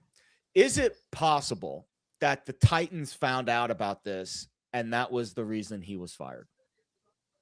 That implies that the Titans are a smart organization that knows what they're doing, though. That's true. So he was feuding with management. I remember he was feuding with management. He hated the AJ Brown move, hated it. He was screaming bloody murder against it. And usually when rich people have feuds with each other, they hire PIs to follow them around, to get dirt on them. So is it possible that I forget who was the GM of the Titans at the time. But whoever it was probably getting absolutely hammered in the media and by Vrabel and inside the locker room and inside the organization. Among other people getting hammered by Vrabel. Is it possible that they hired a PI to follow Vrabel around to get dirt on him? And but wouldn't that have come out earlier to get him fired? Like, wouldn't that have why wait so long? Or maybe they came up, maybe they made a deal. I mean, I don't know. I don't know how this stuff works behind the scenes, but I do know that you've never blackmailed anybody. That's good to know, Jared. I'm glad that happened. Very suspicious. That sounds like something who has blackmailed people would say. I mean, look, when somebody sits on that kind of stuff, you wonder how much else is out there. And when it's 6 years back, that means there's a long window of that type of thing. And, look, it coming out now just opened the floodgates for the rest of it. I would not be surprised if there's more. But what's going to happen is eventually everybody's going to forget about it and move on from a Vrabel perspective. Eventually, that's just how it works. Yeah, eventually. Right now, the more the stuff that comes out, but and nobody's expecting noted good guy with no blackmail behind him, Bob Kraft, to fire him. I don't think noted virgin Bob Kraft. Noted virgin. Just an insane day for the NFL. An absolutely insane day. I mean, it's wow. The Jets just traded back up into the first round. Wow. With Kansas City? No. Kansas City took Peter Woods. Kansas City took Peter Woods. This could be This could be a receiver. This could be Cooper. This could be Bell. This could be Boston. This feels like a receiver. Boston, another. And this was kind of the conversation too. Was that this was the conversation too that you were going to have teams trying to get a receiver maybe late first round that was kind of fringe first, second, and get that extra 5th-year option too. So I think this is, I mean, with the way this draft has gone, this is an opportunity for quite a few teams to actually do this. So you've got three more picks in the first round. Yeah, and I think one or two of them could be a receiver. One of them, I think, definitely. I think this Jets pick is going to be a receiver. Oh yeah. The Niners get the second pick in the I mean, they only moved down 3 spots, San Francisco. So the Niners will not have a first round pick now. They will not have a first round pick. How about that? This has been a really fun first round. There's been 7 trades. I think there's been 7 trades. which is almost the record. The record's 9. I've got 1, 2, 3, 4, 5, 6, 7, 8 trade. No, I have 9. I have 9 trades. This is a record for trades in the first round. It's crazy. 9 in the first round is the record. Yeah, in 2022, recently. So in 2022, there were 9 teams that had multiple first round picks, and that was a record. And there was a record 9 trades that year. When teams have more first round picks, it like breeds transactions because it's like you have more ammo. So I had a feeling with 6 teams with multiple first round picks this year, there was going to be a lot of trades. And that was one of the things I was right about. Yeah. I'm surprised more receivers have not gone in the first round, though. Over 5.5 was heavy minus money, and we're only at 4 right now with 3 picks left. Yeah, 4. Yeah. And Lemon, Concepcion, and then the 2 top guys, Tyson and Tate. But I think one of them is going right here to the Jets. If it's Chris Bell, probably. We're about to do Bell, backflips through the freaking halls. I don't think it's going to be Chris Bell. You got first round? Yeah, but Cooper, see, the thing is, I didn't think Cooper was going to be on the board at 30. I think that's what the Jets are saying. They're like, Cooper was projected to be a top 25, top even 20 pick. So similar to Mekhi Lemon, who fell to 20, and the Eagles are like, we got to grab this guy because he's super value at 20. I think that's what the Jets are thinking with Omar Cooper right now. I think that's going to be the pick. We're still doing white parties in 2026. I was going to say, that's Peter choice. Also, I mean, we're all looking at the same guy in that room too. How did you get there, my man? What? It's Omar Peter Cooper. Big game wins. That is a big boy. That is a big ass dude. Boo, boo, boo. Oh, the Niners just traded the pick. Yep. Yeah. Oh yeah, to the Jets. Yeah. That's the Jets. Hey, Horvie. Hey, Horvie. Welcome to the conversation. Well, they're just announcing it on there. Yeah. This is Omar Cooper. The Jets just made it. It makes too much sense. I like this Jets draft now. Bailey, Sadiq, and Cooper. I mean, the Jets got better tonight, guys. They really did. And they'll still go 3-14. Probably because Geno Smith is the quarterback. But the goal is that's the issue. They need a quarterback. Wait, what is this? The goal is to suck next year and get the number 1 pick and then draft Arch Manning, and then you've got your pieces in place. Does his chain say woo? What does his chain say? That's so massive. I gave it. The red hat with the green suit, not great.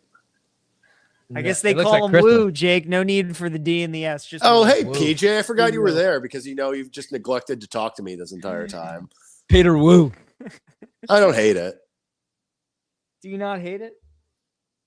Peter Woo? Peter Woo. If you're going to get that big of a chain, you might as well just go add the last 2 letters. And that's been talking fashion with Jake Hassan, who's wearing an old style T-shirt and a hat that he got from a bar for free. Well, I think he adds the D and the S after his first Pro Bowl season. I think that's what Mike Vrabel said too. You got to right? earn it. No, all right. Crickets. All right. You can't win them all. They're not all hits. All right. Mel's best available. You got Jadarian Price, number 4. I don't see another running back going in the first round. That really doesn't make much sense to me. But I'm wrong a lot. That'd be some shit though if you got Love and Price, both backs go in the first round from Notre Dame. I mean, the Jets getting Cooper at 30 is an insane steal. Everyone was mocking the Jets to take Cooper at 16. I think this GM might actually be worth the shit. Like, I think the Jets actually have a GM who knows what he's doing, which is crazy. But I'll take it. As a guy who hasn't seen a postseason game in a decade, I'll take it. You guys next are lucky. year they get a quarterback. Yeah, they have to. I mean, there's 4 of them available, and they're gonna have 3. They have 3 first-round picks in next year's draft. 3, yeah. It's insane. It's really insane. Interesting first round.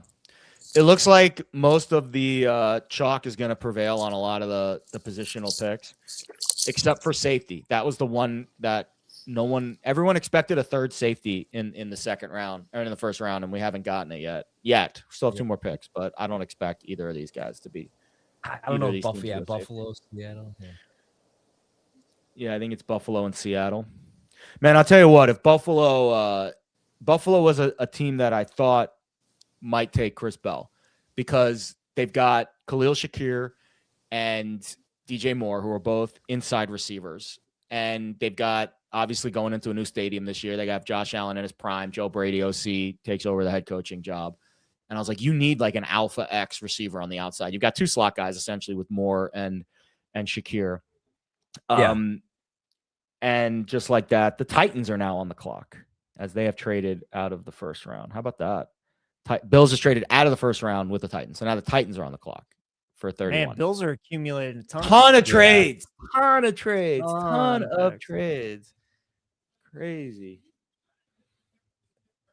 It's fun. It's definitely a fun first round. This has been a fun first round. Yep. Yeah, it'll be interesting what the Titans do. I'm surprised they traded back in. We were talking earlier. I think they thought Love was going to be there at 4. That was their guy. Yeah, I kind of think. And they kind of just like, I think, panicked a little bit, and they just wanted a weapon, so they went with Tate. They took Carnell Tate. But, Get the best receiver. Who's their I think other receiver? Who's their other receiver? Do they have a second receiver? In Tennessee right now? Ian Manor, I think. Probably the top guy. Yeah, Because Denzel Boston's there. I mean, I think there's 2 really good first-round receivers available right now. I really do. I think Boston and Bell. Like, I would not be shocked if one of these last 2 picks is a receiver. I would not be shocked. If the Titans go receiver in the first round, that'd be crazy. But nothing would surprise me anymore.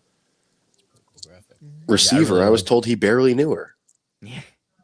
He, of course, being never mind, forget it. Like being King Vrabel. Thank you, Horvat. I knew where you were going. It's been one of my favorite stories in social media history. It's been so good. Everybody's like, "Why do you care so much?" I'm like, "Because I'm unemployed and doing nothing else with my life." And it's hysterical. Yeah, it's great. They didn't. Here's why people care. They lied about it. When you lie about it, it makes it seem like. And it's also so many of these pictures are so deeply romantic, but also like Horvat's right. Like me and Horvat are just like your unemployed friends on a Tuesday. Like let's talk about Mike Vrabel and Diana Rossetti some more. Keldrick Falk to the Titans. That makes sense. That does make sense. Originally I didn't like the Robert Saleh hire. Because I called it last year. I was like, San Francisco's defense is going to overperform with all these injuries, and Saleh's going to get a head coaching gig way too early again. But then with the Dayball hire as OC, I kind of like what they're doing there. You know, I mean, they got to get weapons for Cam Ward, but I can see them being maxing in Tennessee. I can see them being an 8-9 win team next year. Maybe it's a big jump. Thank you, PJ. If nobody laughed at that, I was actually going to walk off the stream. I was actually going to be so mad. Bald maxing. That was incredible. They are. They're bald maxing on the coaching staff in Tennessee. Did you see the photos going around yesterday of people on Twitter like just enlarging Brian Daboll's belly? I did. Yep. Oh man. Yeah. Brian you knew I'm a Brian Daboll guy. This draft without a defender. There's no way the Titans were going to leave this draft without a defensive player. I mean, if you go look at what Saleh has gotten in his draft hauls over the years as a coordinator and as a head coach, they've gone defense in almost every first round. It's like 6 out of I think 9 first rounds. They've gone defense. So they went offense first. Makes sense to get a defender next. All right. 32nd pick. One more pick. Made it to the end. 11 o'clock Eastern. Pretty good. That was my prediction. 3-hour draft. Seattle. I don't know. I think I don't really know what Seattle's going to do here, to be honest with you. I have no idea. Could be defense. Could be defense. Once they pick, though, I'm going to hop off. I need a break. I've just been absolutely jammed doing this year. This has been a really fun night, though. It's probably one of my favorite nights on the sports calendar. I think the first round of the draft. Same. This year was the most unpredictable. Yeah, usually like the first 3 or 4 picks by the time we get to draft night, obviously Horvat are kind of locked in, but tonight it was like we didn't know after one. We had no idea. Yeah. like the edge rushers were good, man, but they just weren't your, no. There was no Miles Garrett. Yeah, Chase Young. Yeah, Chase and Young, all the Arvell, teams who with didn't- yeah, premium, exactly. But in with, like, college, multiple picks. Right.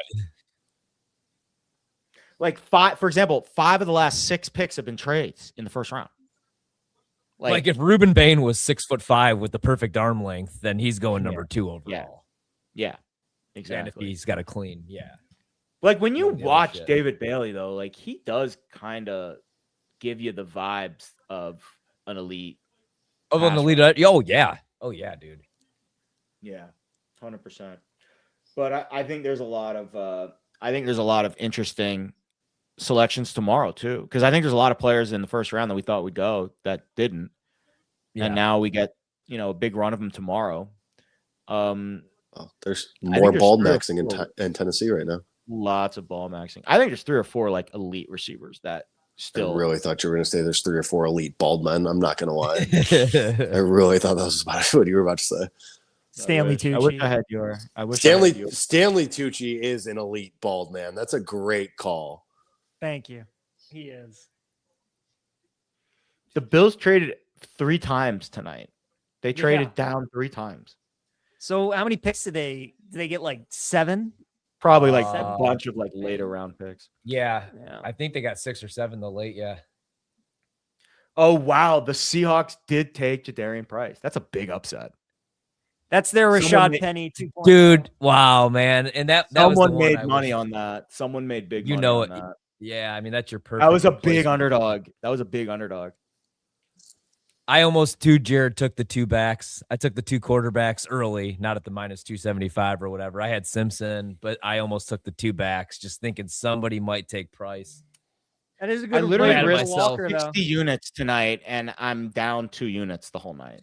That's usually It's how. like nothing That's usually me in the NBA draft. That's a It's wild. like literally nothing happened. I still have 2 picks pending for tomorrow. I still have Niners and Patriots first draft position bets. So technically I could finish even if they both hit. But it's like I don't even know what, like I do all this work on these cards and then I end up like even on the night. It's like what's the point? Fun. Yeah. I think my strongest like opinion on this draft though was the offensive lineman and over 7.5. Yeah. Like that was the first bet I made. And it turns out there were 9 in the first round. Like that was probably the best opinion and the best position I had was this was a really good, deep offensive line class.